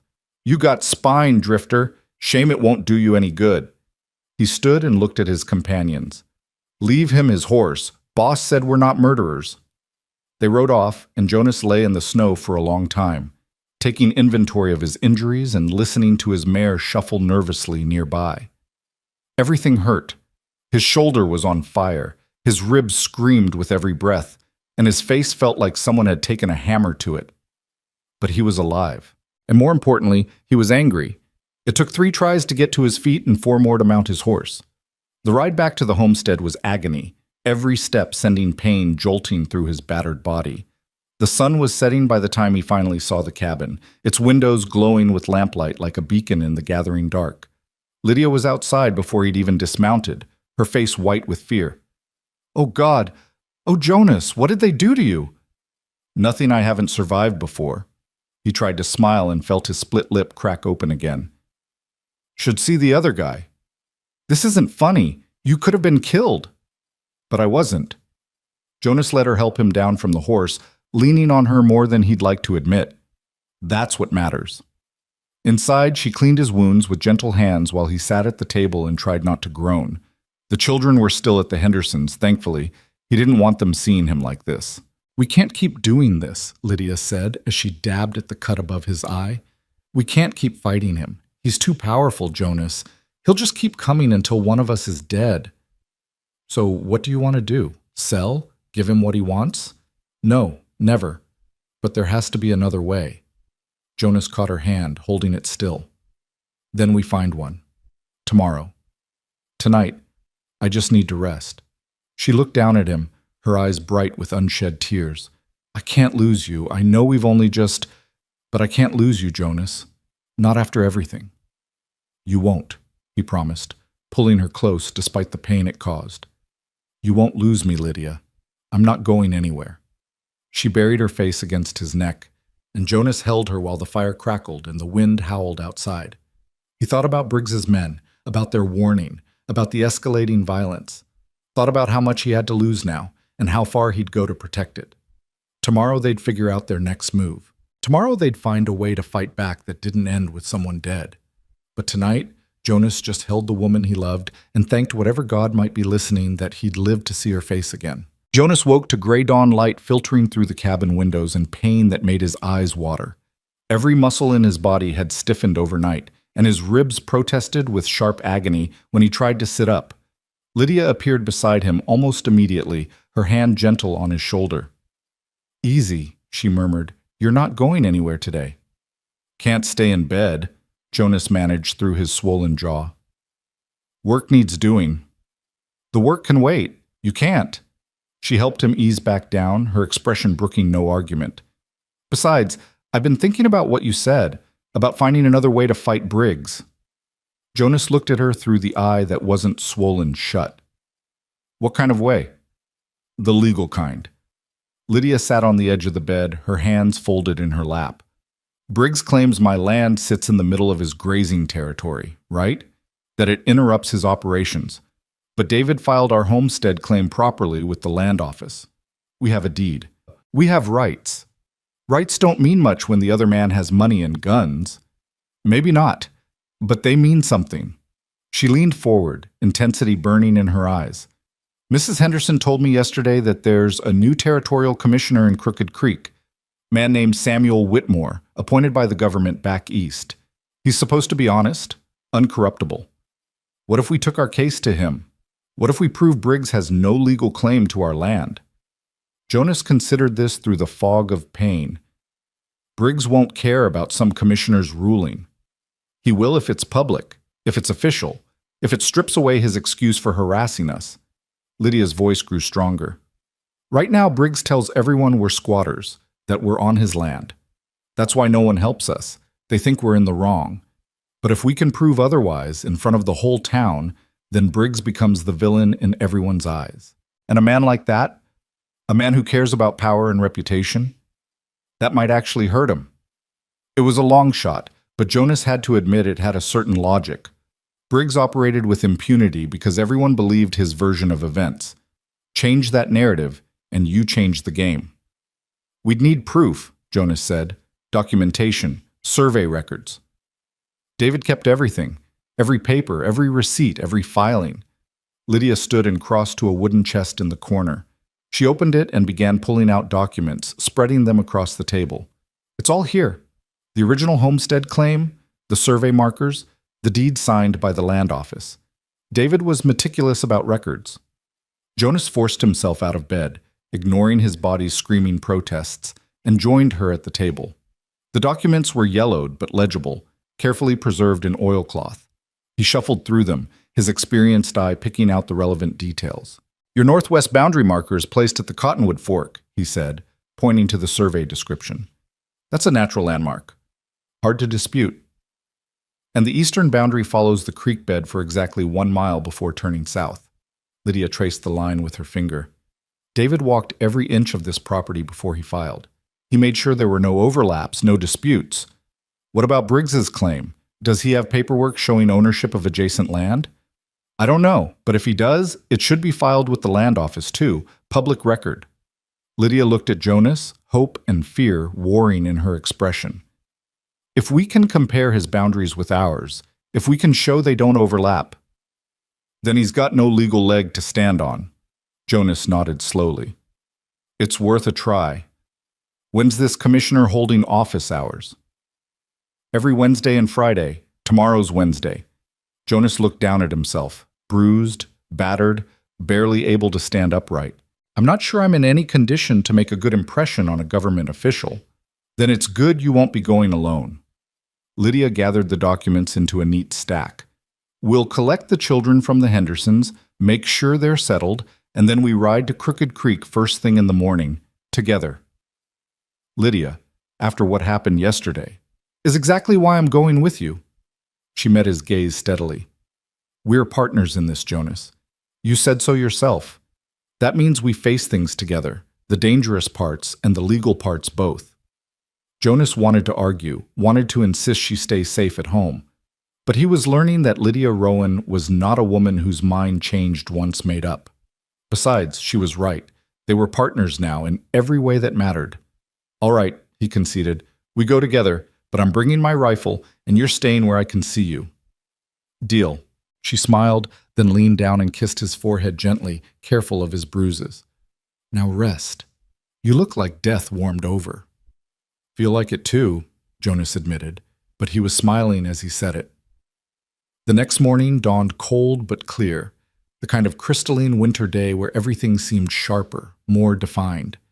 Jonas's face was a spectacular canvas of purple and yellow bruises, but the swelling had gone down enough that he could see properly, and his jaw only hurt when he talked, which he planned to do sparingly. They left at first light after making sure Caleb and Molly were settled back at home, with stern instructions not to leave the cabin and to bar the door behind them.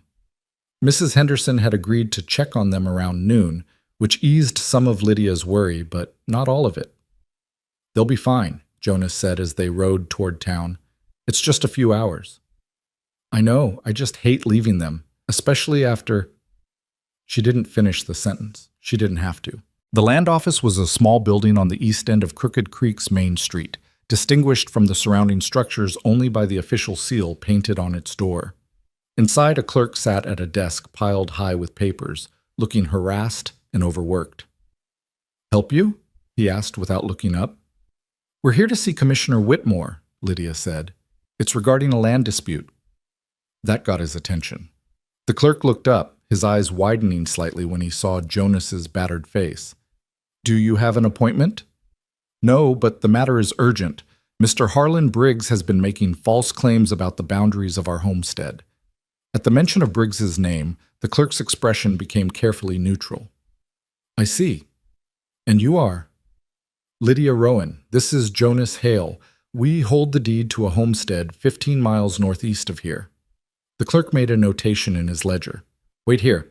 I'll see if the commissioner has time.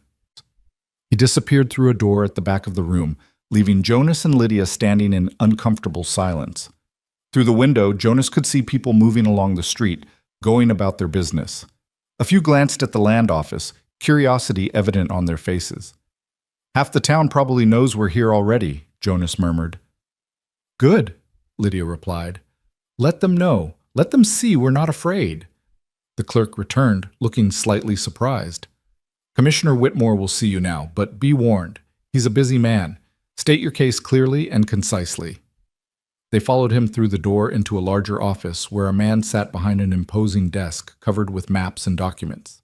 Samuel Whitmore was perhaps 50, with iron gray hair and the kind of face that suggested he'd spent his life hearing both sides of every story and trusting neither.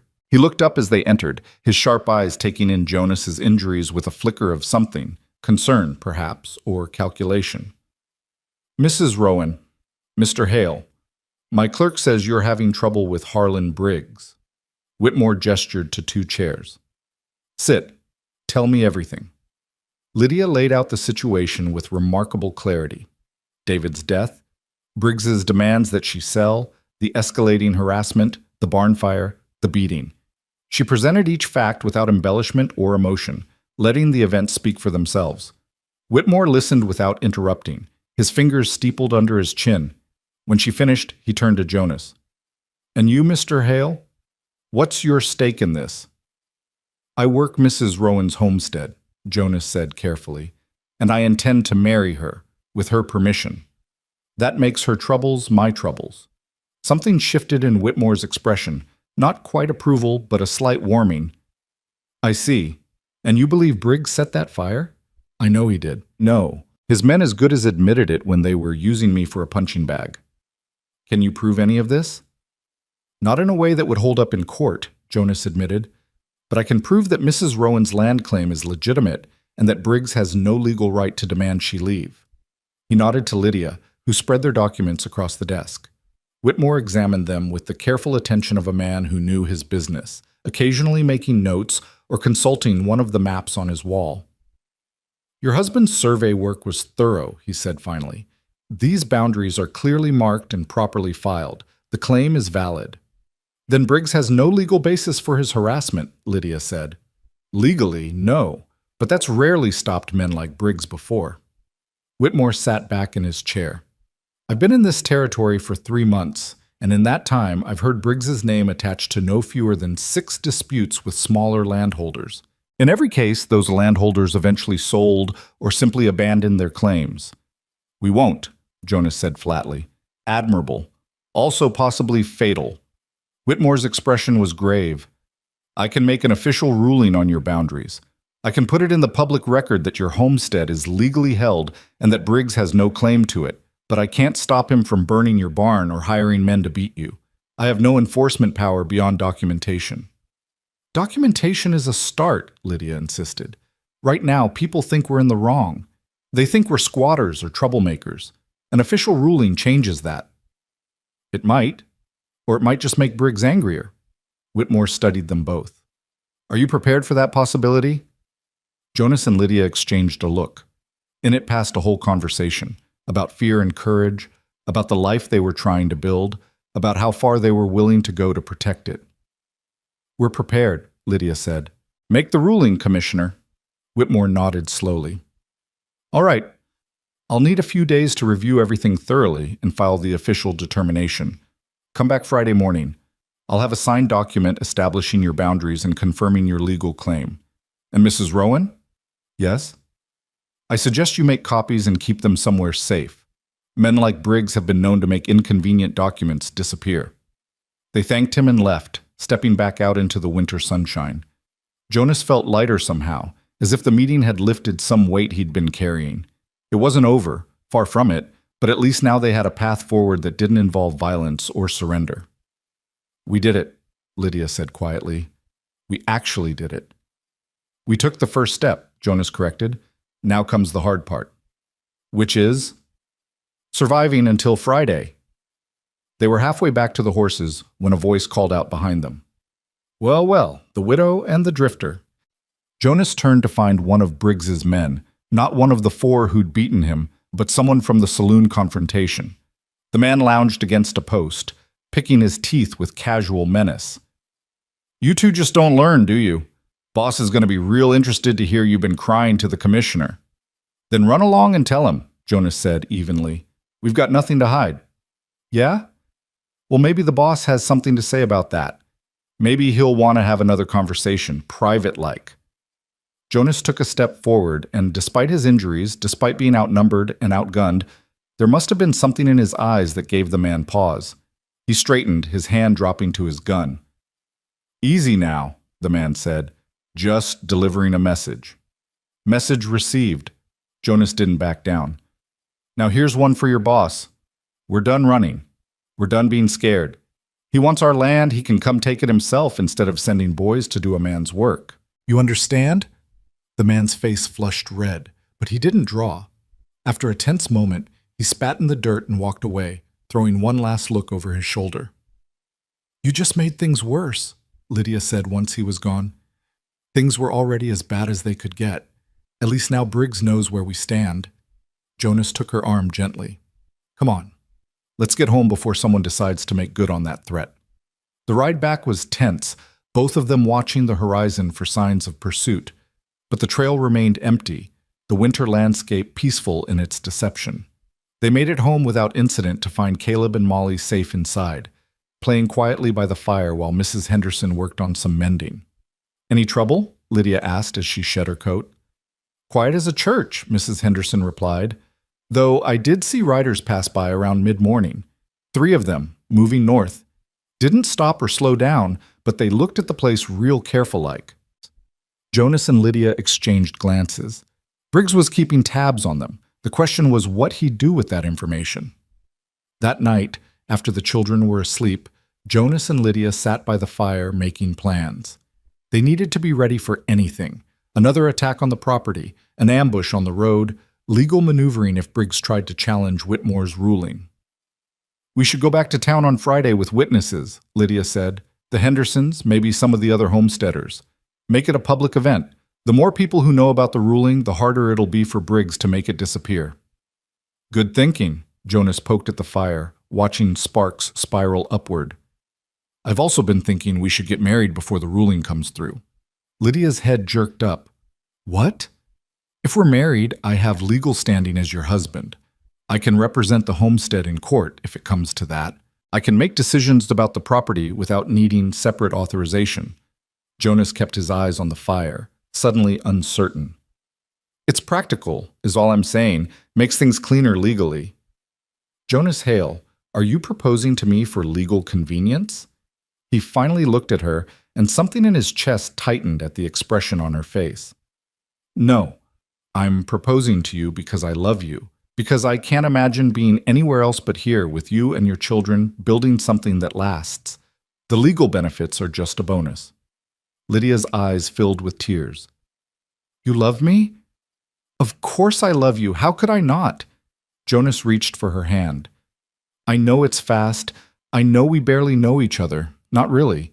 I know I've got nothing to offer you except a strong back and a willingness to work. But Lydia, you and those kids, this place, it's the first thing in my whole life that's felt like home. And if you'll have me, I'd like to make it official. She was crying now, but smiling through it. Yes, of course I'll marry you, you impossible man. But not for legal convenience. No. Because I love you too. Because you rode up to my clothesline 3 months ago and saw me, really saw me, not as a burden or a problem, but as a person worth knowing. Because you've been kinder to my children than they had any right to expect. Because when trouble came, you didn't run. You stayed and you fought and you're still here.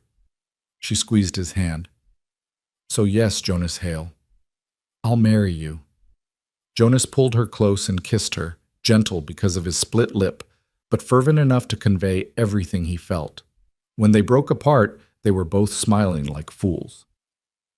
Friday then, Jonas said, after we get the ruling, we'll have the preacher marry us right there in town with witnesses. Make it all official and legal and impossible to undo.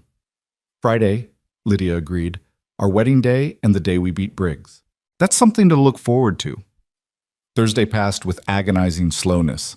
Jonas worked around the homestead, his body still aching but functional, while Lydia made quiet preparations for the wedding. Nothing fancy, just a clean dress and some wildflowers preserved from autumn. They told the children that evening, and Caleb's whoop of joy probably carried all the way to Crooked Creek. You're going to be our real pa? He asked Jonas, his eyes huge. If that's all right with you. Caleb launched himself at Jonas, wrapping his arms around his waist. That's more than all right. That's perfect.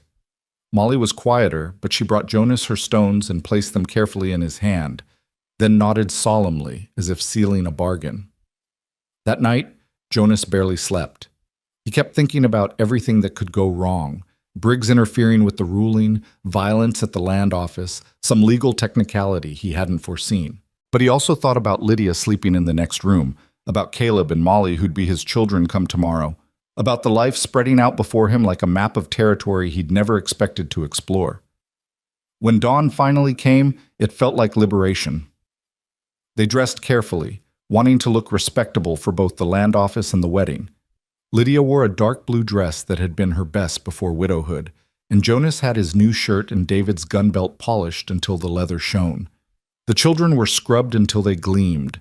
The Hendersons met them on the road with two other homesteading families, the Carters and the Wilsons, all of them dressed in their Sunday best and ready to stand witness. It made a small parade heading into Crooked Creek, and Jonas could see curtains twitching as they rode down the main street. Commissioner Whitmore was waiting for them, and if he was surprised by the crowd, he didn't show it. He gestured everyone into his office, which quickly became cramped with bodies.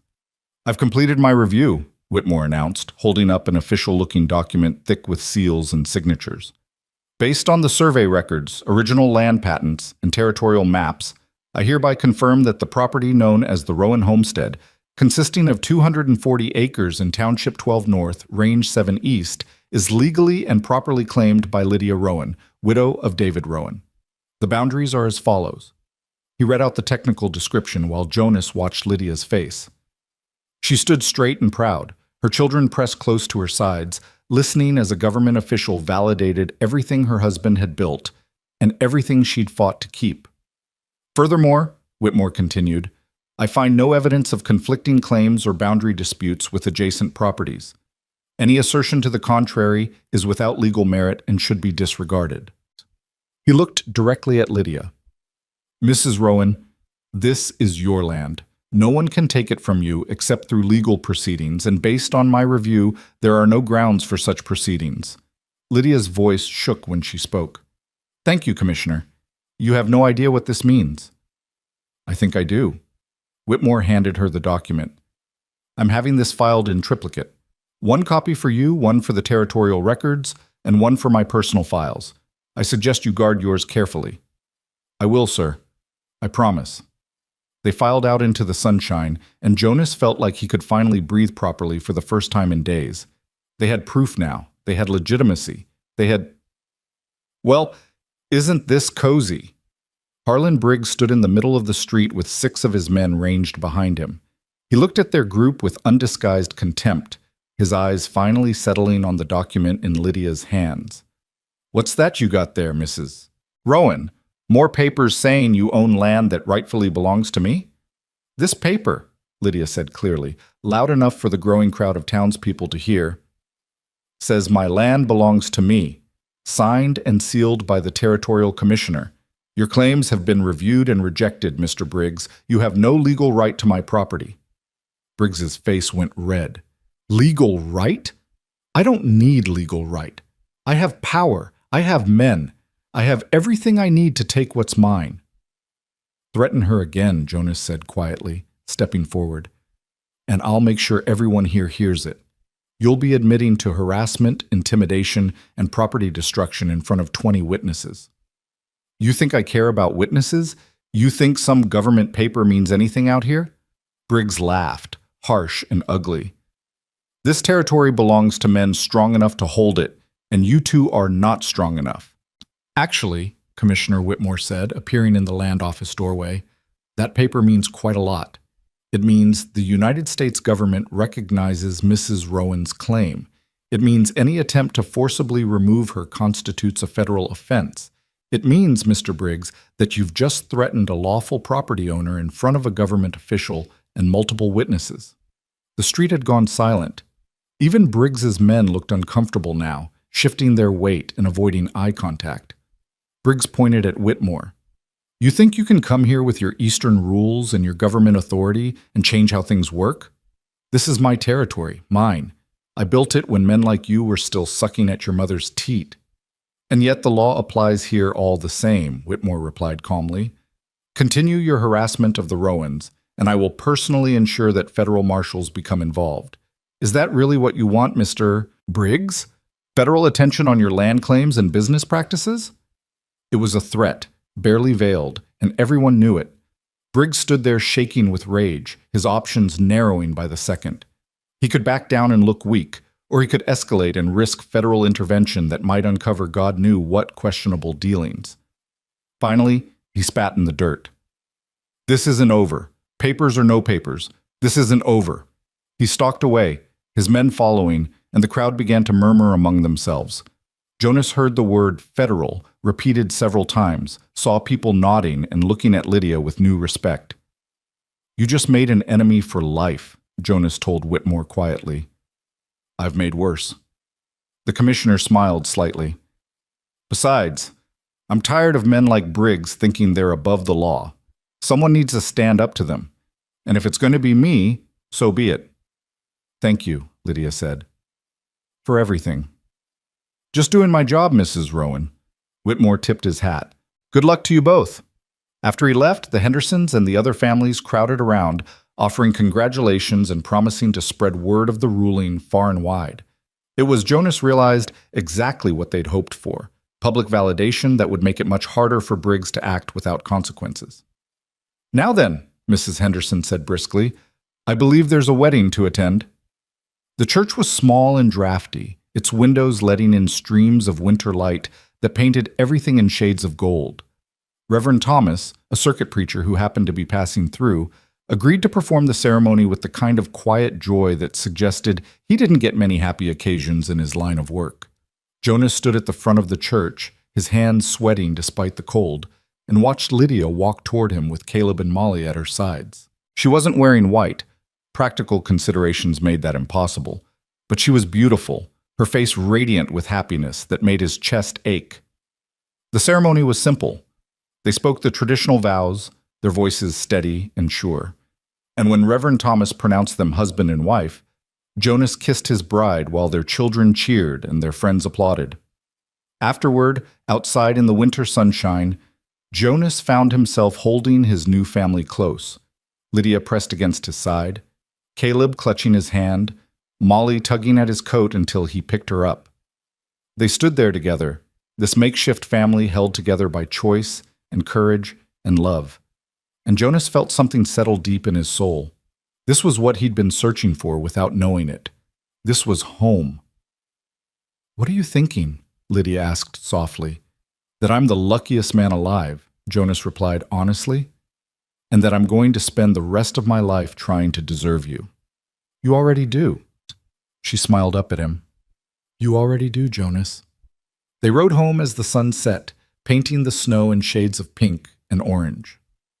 The homestead appeared on the horizon like a promise, smoke rising from the chimney, the temporary shelter Jonas had built for the animals standing sturdy against the evening wind. It wasn't much, not yet, but it was theirs, legally and officially and in every way that mattered. And tomorrow they'd start building again. A proper barn to replace the one that burned, additions to the cabin to make room for their growing family, a life that would stand as testament to their refusal to surrender. But tonight, Jonas carried his sleeping daughter into the cabin while his wife held their son's hand, and together they crossed the threshold into their future. Whatever came next, whatever threats Briggs leveled or hardships winter brought, they would face it together, as partners, as family, as home. The first week of marriage passed in a strange mixture of domestic normalcy and tense anticipation. Jonas rebuilt the animal shelter into something more permanent, while Lydia worked on expanding their winter stores. Caleb had taken to calling Jonas Pa, with an ease that made Jonas's throat tight every time he heard it, and Molly had started speaking more, her small voice emerging like a bird testing its wings after a long silence. But underneath the peaceful routine, they both felt it, the waiting. Briggs had been too quiet since the confrontation in town. Men like him didn't accept defeat gracefully, and the silence felt more ominous than any threat. "He's planning something," Jonas said one evening as he cleaned his rifle by lamplight. "No man makes the threats he made and then just walks away." Lydia looked up from the sock she was darning. Maybe Whitmore scared him off. Maybe the threat of federal marshals was enough. Maybe. But Jonas didn't believe it, and he could tell Lydia didn't either. The answer came 3 days later when Mrs. Henderson arrived at dawn, her face pale and her hands shaking as she climbed down from her wagon. "There's talk in town," she said without preamble. "Briggs has hired a lawyer from Helena. A real snake of a man, according to Mr. Henderson. They're saying he's found some kind of loophole in your land claim, something about the original survey being flawed. They're planning to challenge Whitmore's ruling." Jonas and Lydia exchanged looks. "On what grounds?" Lydia asked. I don't know the details, but people are saying Briggs is confident. He's been buying drinks at the saloon, telling everyone that you'll be gone by spring one way or another. After Mrs. Henderson left, Jonas saddled Buck and rode hard for Crooked Creek. He found Commissioner Whitmore in his office, surrounded by maps and looking troubled. "Mr. Hale," Whitmore said, "I was about to send for you. We have a problem." Briggs's lawyer. "You've heard?" Whitmore pushed a stack of papers across his desk. "He's filed a formal challenge claiming that the original survey of your wife's property was conducted improperly. He's arguing that the northwest boundary marker, the Cottonwood Fork, has been misidentified, and that the actual property line runs half a mile further south, which would place most of your cabin and barn on unclaimed territorial land." Jonas felt his stomach drop. "That's insane. David Rowan walked every inch of that property. His survey was meticulous." "I know, I've seen his work, but this lawyer, Charles Blackwood, is very good at finding technical irregularities. He's arguing that the surveyor David hired wasn't properly licensed at the time of the original survey, which would invalidate the whole claim." "Was he licensed?" Whitmore hesitated. "That's the problem. I can't find records confirming it either way. The surveyor was a man named Thomas Gaines, and he worked throughout the territory for years. But if his license had lapsed when he conducted your survey, then we lose everything." Jonas gripped the edge of the desk. "There has to be something we can do." "There is. We fight it in court. I've scheduled a hearing for 2 weeks from today. You'll need to present evidence supporting the validity of your survey, and Briggs will present his challenges. A territorial judge will make the final determination." "What are our chances?" Whitmore's expression was grim. "Honestly, 50-50 at best. Blackwood is good, and Briggs has deep pockets. He can afford to drag this out, file appeal after appeal." "Can you?" Jonas thought about their meager savings, about the children who needed food and clothes, about the harsh reality of winter that didn't care about legal proceedings. "No, we can't." "Then we need to make sure we win the first time." Whitmore stood and crossed to his wall map. "The key is the Cottonwood Fork. If we can definitively prove that your boundary marker is correctly placed, then the question of the surveyor's license becomes moot. The land is where it is, regardless of who documented it." "How do we prove that?" "We need the original survey notes, not just David's copies, but Thomas Gaines's official records. If those notes clearly identify the Cottonwood Fork and provide measurements from other known landmarks, we can establish the boundary independently." Whitmore turned back to Jonas. "Do you know where Gaines is now?" "No idea." "Then we need to find him, and we need to do it in the next 2 weeks." Jonas rode back to the homestead with his mind racing. Finding one surveyor in the vast Montana territory in the middle of winter seemed impossible, but impossible had never stopped him before. He'd survived worse odds. When he told Lydia what they were facing, she went very still, her hands frozen in the bread dough she'd been kneading. "They're going to take it," she whispered. "After everything, they're going to take it anyway." "No." Jonas caught her flour-dusted hands in his. "No, they're not. We're going to find Thomas Gaines, and we're going to prove that survey was done right, and we're going to win this." "How? How do we even start looking?" "We ask." Jonas squeezed her hands gently. "Someone in this territory knows where Gaines went. Surveyors don't just disappear. They work. They have reputations. They leave trails. We just have to follow it." Over the next 3 days, Jonas rode to every homestead and ranch within 20 miles, asking about Thomas Gaines. Most people remembered him, a careful, methodical man who'd surveyed dozens of properties throughout the territory, but no one had seen him in over a year. Finally, on the 4th day, Jonas found a lead. An old prospector named Silas McKenna remembered hearing that Gaines had given up surveying after his eyesight started failing and had moved south to live with his daughter near Virginia City. Virginia City was 100 miles away through mountain passes that could be treacherous in winter. Jonas knew the trip was risky, knew that leaving Lydia and the children alone was dangerous with Briggs still circling, but they had no choice. "I'm going with you," Lydia announced when Jonas told her his plan. "Lydia, no. The children need you here, and the trip's too dangerous."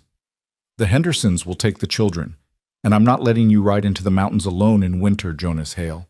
We're partners, remember? That means I go where you go. Jonas wanted to argue, wanted to keep her safe at home, but he saw the determination in her eyes and knew any protest would be futile. Besides, a part of him was grateful not to face this alone. They left at dawn the next morning after tearful goodbyes with Caleb and Molly. The children were scared. They'd already lost one father, and the fear of losing another was written plainly on their faces. But they were also resilient in the way children needed to be on the frontier. "You come back," Caleb said fiercely, hugging Jonas tight. "You promised you wouldn't leave." "I'm coming back," Jonas assured him. "Count on it. This is just a trip, not goodbye." Molly pressed something into his hand, a new stone, this one white with veins of pink. "For luck," she whispered, and Jonas's eyes stung as he pocketed it carefully.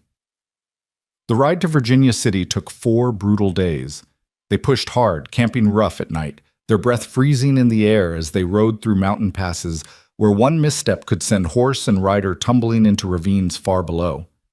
Twice they had to dismount and lead the horses through snow so deep it came up to their knees. But they made it. Virginia City sprawled across a gulch, a mining town past its boom days but still clinging to survival. Jonas asked around until he found Gaines's daughter's house, a small structure on the edge of town. The woman who answered their knock was in her 40s, her face lined with care. When Jonas explained why they'd come, she hesitated. "My father's not well," she said. "His mind wanders sometimes, and his eyes are nearly gone. I don't know if he can help you." "Please," Lydia said. "Our home, our children's future. Everything depends on finding those survey notes. We've ridden 4 days through the mountains. We wouldn't ask if it wasn't desperate." The daughter's expression softened. "Come in, but don't tire him too much." Thomas Gaines sat in a chair by the fire, a blanket over his knees, his eyes clouded with cataracts. But when Jonas explained who they were, the old man's face lit up with recognition. "Rowan Homestead," he said, his voice thin but clear. "I remember it. Beautiful property. That cottonwood fork was distinctive. Used it as the primary marker because it wasn't going anywhere. Trees like that live for centuries." "Mr. Gaines," Jonas said, kneeling beside the old man's chair, "there's a lawyer claiming your survey was invalid because your license had lapsed. Do you remember what year you surveyed the Rowan property?" "Spring of 1876, late April, I think, and my license was good. I renewed it that March in Helena, paid the fee, and everything." Gaines's clouded eyes tried to focus on Jonas's face. "Are they trying to take the Rowan land?" "Yes, sir. A man named Harlan Briggs. He's challenging the survey in court." "Briggs?" Gaines's mouth twisted. "I know that name. He tried to hire me once to fudge a boundary on a homestead he wanted. I refused, and he threatened to ruin my reputation. Is that what this is about?" Jonas and Lydia exchanged startled looks. "You think he's targeting us because of his grudge against you?" "Wouldn't surprise me. Briggs is the kind of man who carries grudges to his grave." Gaines reached out, and his daughter placed his hand on Jonas's arm. "My survey was accurate, young man. Every measurement, every marker. I kept copies of everything." "Do you still have those copies?" "In the chest in my room. Sarah, get the surveying chest." Gaines's daughter hurried away and returned with a battered wooden chest. Inside were dozens of carefully rolled documents, each one labeled and dated. She sorted through them until she found what they needed. "Here," she said, unrolling the papers. "Rowan Homestead Survey, April 1876. Complete with all measurements, landmarks, and calculations." Jonas scanned the documents with growing relief. Everything was there, precise distances from the cottonwood fork to other natural landmarks, calculations that would be impossible to dispute, even a sketch map showing the property in relation to surrounding terrain. "Mr. Gaines," Lydia said, her voice thick with emotion, "would you be willing to testify in court to confirm these measurements?" The old man nodded slowly. "If you can get me there, I'll testify. I won't let Briggs steal land using my name as an excuse. I've got enough sins to answer for without adding that to the list." They stayed the night in Virginia City, and the next morning they began the journey back with the survey documents carefully wrapped in oilcloth, and Thomas Gaines riding behind them in a hired wagon driven by his daughter, who'd insisted on coming to look after him. The return trip was even harder than the first. The weather had worsened, and they were moving more slowly to accommodate Gaines and the wagon. But Jonas felt hope burning in his chest like a coal. They had evidence. They had testimony from the surveyor himself. They had a fighting chance. They reached Crooked Creek with 2 days to spare before the hearing. Commissioner Whitmore nearly wept when he saw the documents, and after examining them thoroughly, he declared them to be exactly what they needed. "This survey is ironclad," he said. "The measurements are precise, the methodology is sound, and having Gaines himself here to testify. Blackwood won't know what hit him." The hearing was held in the largest room available, the back room of the Gold Strike Saloon, hastily converted into a makeshift courtroom. Every seat was filled with townspeople who'd come to watch the spectacle, and more stood outside in the cold, pressing against the windows. Judge Harold Thornton presided, a severe man in his 60s who'd seen enough frontier disputes to be thoroughly cynical about all parties involved. He sat behind a borrowed desk with a gavel that looked like it had been used more often to hammer nails than maintain order. Briggs sat at one table with Charles Blackwood, a man who looked exactly like what he was, expensive, smooth, and utterly without conscience. They both looked confident, almost bored, as if this were merely a formality before their inevitable victory. At the other table sat Jonas and Lydia, with Commissioner Whitmore beside them as their advocate. Thomas Gaines sat behind them, his daughter at his side, looking small and old and determined. Judge Thornton banged his gavel. "Let's get this started. Mr. Blackwood, you've challenged the validity of the Rowan Homestead claim. Present your case." Blackwood stood with practiced ease. "Thank you, Your Honor. The matter is quite simple. The defendant claims ownership of land based on a survey conducted by Thomas Gaines in 1876. However, our investigation has revealed that Mr. Gaines's surveying license had expired in February of 1876, a full 2 months before he supposedly conducted this survey. Under territorial law, a survey conducted by an unlicensed surveyor is invalid, which means the land claim is void. He presented documents, licensing records from Helena showing Gaines's previous license and its expiration date. It looked damning, and Jonas saw Lydia's hand tighten on the table. Furthermore, Blackwood continued, the survey in question relies heavily on a single landmark, a so-called Cottonwood Fork, which has never been properly verified. Without a valid survey and without clear boundaries, this property reverts to unclaimed territorial land, which my client intends to incorporate into his existing holdings. "Mr. Whitmore?" Judge Thornton said. Response? Whitmore stood, and Jonas was struck by how calm he looked. "Your Honor, Mr. Blackwood's information is incomplete. While it's true that Thomas Gaines's previous license expired in February 1876, he renewed that license in March of the same year, a full month before conducting the Rowan survey.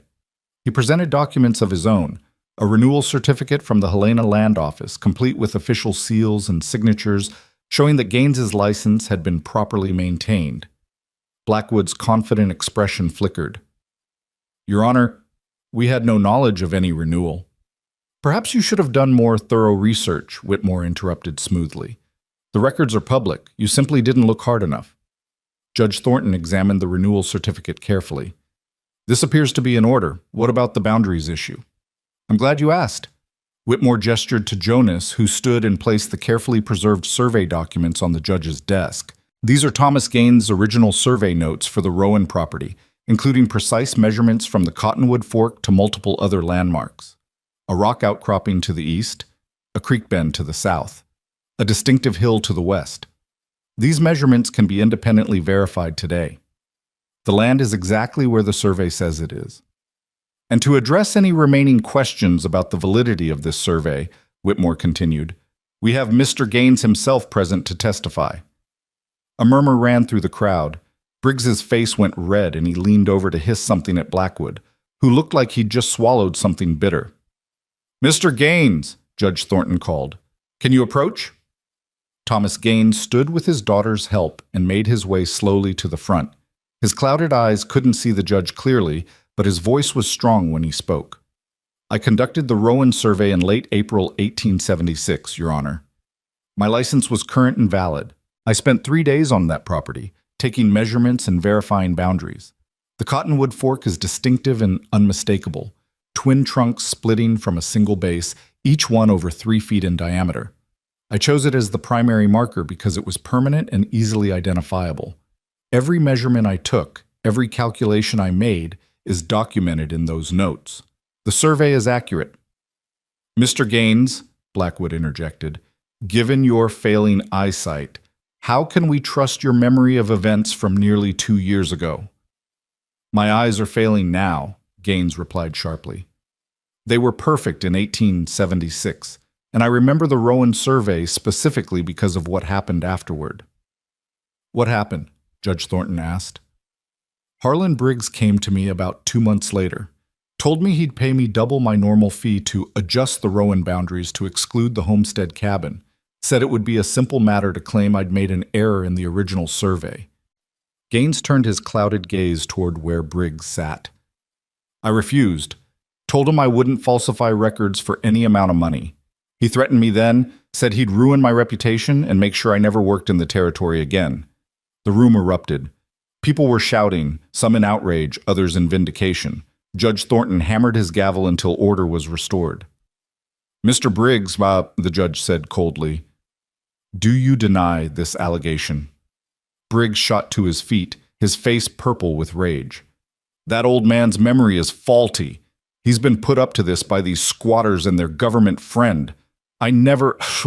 Because I have witnesses, Gaines interrupted. 2 men who were present when Briggs made his offer.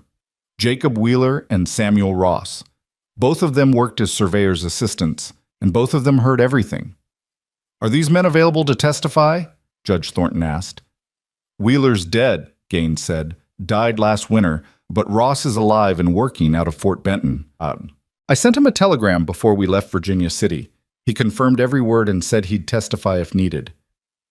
Blackwood had gone pale. Briggs was sputtering, trying to form words, but nothing coherent emerged. The lawyer leaned over and whispered urgently to his client, and Jonas saw the exact moment Briggs realized he'd lost. Judge Thornton studied the documents before him for a long moment, then looked up at the crowd. Based on the evidence presented, I find that Thomas Gaines's survey of the Rowan homestead was conducted properly by a licensed surveyor and is therefore valid and binding. The boundaries as established in the original survey are confirmed, and Lydia Rowan's claim to said property is upheld in full. He turned his gaze to Briggs. Furthermore, I find the attempt to challenge this claim to be without merit and potentially fraudulent. Mr. Briggs, you are hereby ordered to cease all harassment of the Rowan family and to stay off their property. Any violation of this order will result in contempt charges and possible criminal prosecution. The gavel came down with a crack that seemed to echo through the entire room. They'd won. The crowd exploded into noise, some cheering, others arguing, everyone talking at once. Jonas felt Lydia's hand find his, squeezing so hard it hurt. And when he looked at her, she was crying and laughing at the same time. "We did it," she whispered. "Jonas, we actually did it." "You did it," Thomas Gaines said, turning toward them with a smile. "You fought for what was right. That takes courage." Briggs stormed out of the room, Blackwood following, and Jonas watched them go with a mixture of relief and lingering wariness. They'd won the legal battle, but men like Briggs didn't give up easily. As if reading his thoughts, Commissioner Whitmore appeared at his elbow. "He'll try something else," he murmured. "Maybe not immediately, but eventually. Men like him always do." "Let him try," Jonas said. "We'll be ready." But the retaliation Jonas expected didn't come. Days passed, then weeks, and while Briggs's men occasionally rode past the homestead, they never stopped, never made threats. It was as if the court defeat had finally broken something in Briggs's determination, or perhaps he'd simply decided the fight wasn't worth the cost. Winter deepened into its coldest months, and Jonas threw himself into work with renewed purpose. He and several neighboring homesteaders, inspired by the Rowans' victory, joined together to rebuild the barn, everyone contributing labor and materials. In 3 weeks, they'd constructed something better than what had burned, with a proper loft and reinforced walls that would stand for decades. Caleb and Molly thrived. Caleb grew taller seemingly by the day, learning everything Jonas could teach him about ranching and hunting and surviving on the frontier. Molly spoke more freely now, her vocabulary expanding as her confidence grew, and she'd started following Lydia around the cabin, learning to cook and sew and manage a household. And Lydia bloomed. The constant fear that had shadowed her face since David's death gradually faded, replaced by something that looked like peace. She laughed more easily, touched Jonas more freely, and sometimes he'd catch her humming while she worked, a sound so domestic and content it made his chest ache. One February evening, as they sat by the fire after the children had gone to bed, Lydia took Jonas's hand and placed it on her stomach. "I have something to tell you," she said softly. Jonas felt his heart skip. "Are you?" "Yes." Her smile was radiant. "We're having a baby. Come late summer, probably August." Jonas couldn't speak. He pulled her close, burying his face in her hair, feeling her heartbeat against his chest, and marveling at the life growing between them. A child. Their child. A new beginning made flesh. "Are you happy?" Lydia asked, her voice muffled against his shoulder. "Happy doesn't begin to cover it," Jonas managed, terrified and grateful and overwhelmed and happier than I've ever been in my entire life. She laughed, pulling back to look at him. "Good. Because Caleb and Molly are going to need help taking care of a baby. I'm counting on you, Pa."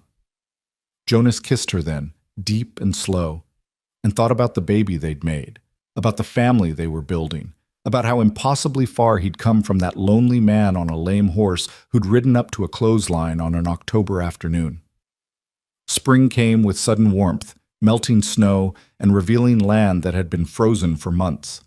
Jonas plowed the garden plot and expanded it, planning for the larger family they'd need to feed. He built an addition onto the cabin, a proper bedroom for Caleb and another for Molly, giving everyone more space. Neighbors stopped by regularly now, no longer keeping their distance the way they had when Lydia was just a widow struggling alone. The Rowans had become a fixture in the community, respected and valued, and Jonas found himself serving as informal advisor to other homesteaders facing their own challenges. In late April, Commissioner Whitmore rode out to the homestead with unexpected news. "Briggs is leaving the territory," he announced without preamble. "Selling his ranch and moving back east. His health's failing, apparently, and he's decided he's done with Montana." Jonas and Lydia exchanged stunned looks. "Is this certain?" Lydia asked. "Completely. The sale's already underway. He'll be gone by summer." Whitmore smiled. Seems that court defeat broke more than his legal case. Broke his reputation, too. Once people heard about his attempted bribery, about his harassment of homesteaders, the other ranchers started keeping their distance. Man can't operate without respect, and Briggs finally realized he'd lost his. After Whitmore left, Jonas and Lydia stood in their yard, looking out over land that was finally, truly, permanently theirs. "It's over," Lydia said wonderingly. "It's actually over." "It's over," Jonas confirmed, "and our life is just beginning." The baby came on a sweltering August afternoon, arriving with a lusty wail that could probably be heard in Crooked Creek. Mrs. Henderson and two other neighboring women assisted with the birth while Jonas paced outside with Caleb and Molly, trying not to wear a groove in the dirt. When Mrs. Henderson finally emerged, her face was beaming. "It's a boy, healthy and strong, with a good pair of lungs. And your wife's fine, just tired." Jonas nearly knocked her over in his haste to get inside. Lydia lay in bed, sweaty and exhausted, and more beautiful than he'd ever seen her, holding a tiny wrapped bundle. She looked up as Jonas entered, her smile weary but radiant. "Come meet your son," she said softly. Jonas approached almost reverently, peering down at the small red face visible above the blanket. The baby's eyes were scrunched shut, his tiny fists waving, and Jonas felt something fundamental shift in his chest. This was his son.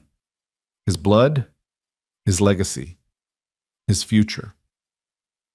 "What should we name him?" Lydia asked.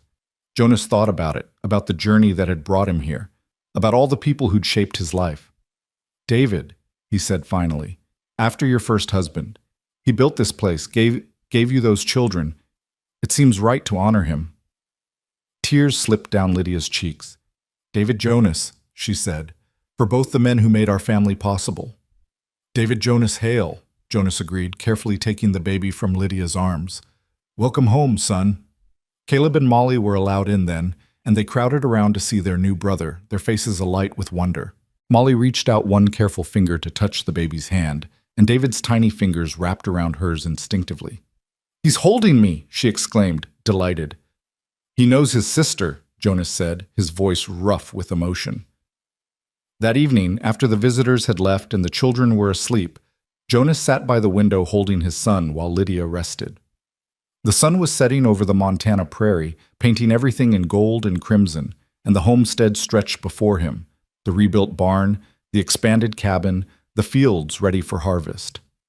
He thought about the man he'd been 6 months ago, wandering aimlessly, with no purpose and no hope. Thought about how close he'd come to riding past this place entirely, to never stopping, to missing out on everything that mattered. "What are you thinking?" Lydia asked drowsily from the bed. Jonas looked down at his sleeping son, then over at his wife, then toward the room where Caleb and Molly slept peacefully.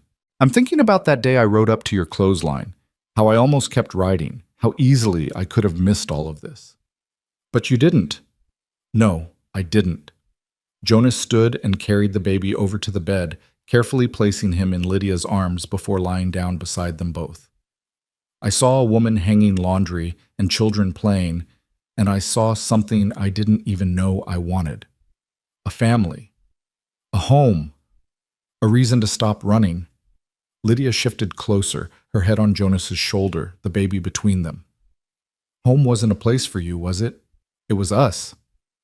"It was you," Jonas corrected softly. "All of you. You and Caleb and Molly, and now little David. You're my home, Lydia. The first real home I've ever had." "And you're ours," she whispered. "Our protector, our partner, our family. Everything we needed without knowing we needed it." Outside, the prairie stretched endlessly toward the horizon, wild and beautiful and harsh. Winter would come again, bringing its own challenges. There would be hard years ahead, drought or disease or simple bad luck. There would be struggles and sorrows, the inevitable costs of building a life on the frontier. But there would also be laughter and growth and small daily miracles. There would be watching Caleb grow into manhood, seeing Molly become her own person, raising David to know the value of hard work and honest dealing. There would be more children, perhaps, and eventually grandchildren, a legacy that would echo down through generations. There would be a life worth living, built by two people who'd been broken by loss and made whole by love. Jonas held his family close as darkness fell and the stars emerged, brilliant pinpoints in the vast Montana sky. The cowboy who'd ridden up to a lonely homestead searching for nothing more than water had found everything instead: purpose and belonging, courage and grace, and most of all, a family to call his own. He was home at last, and home was exactly where he intended to stay. The end.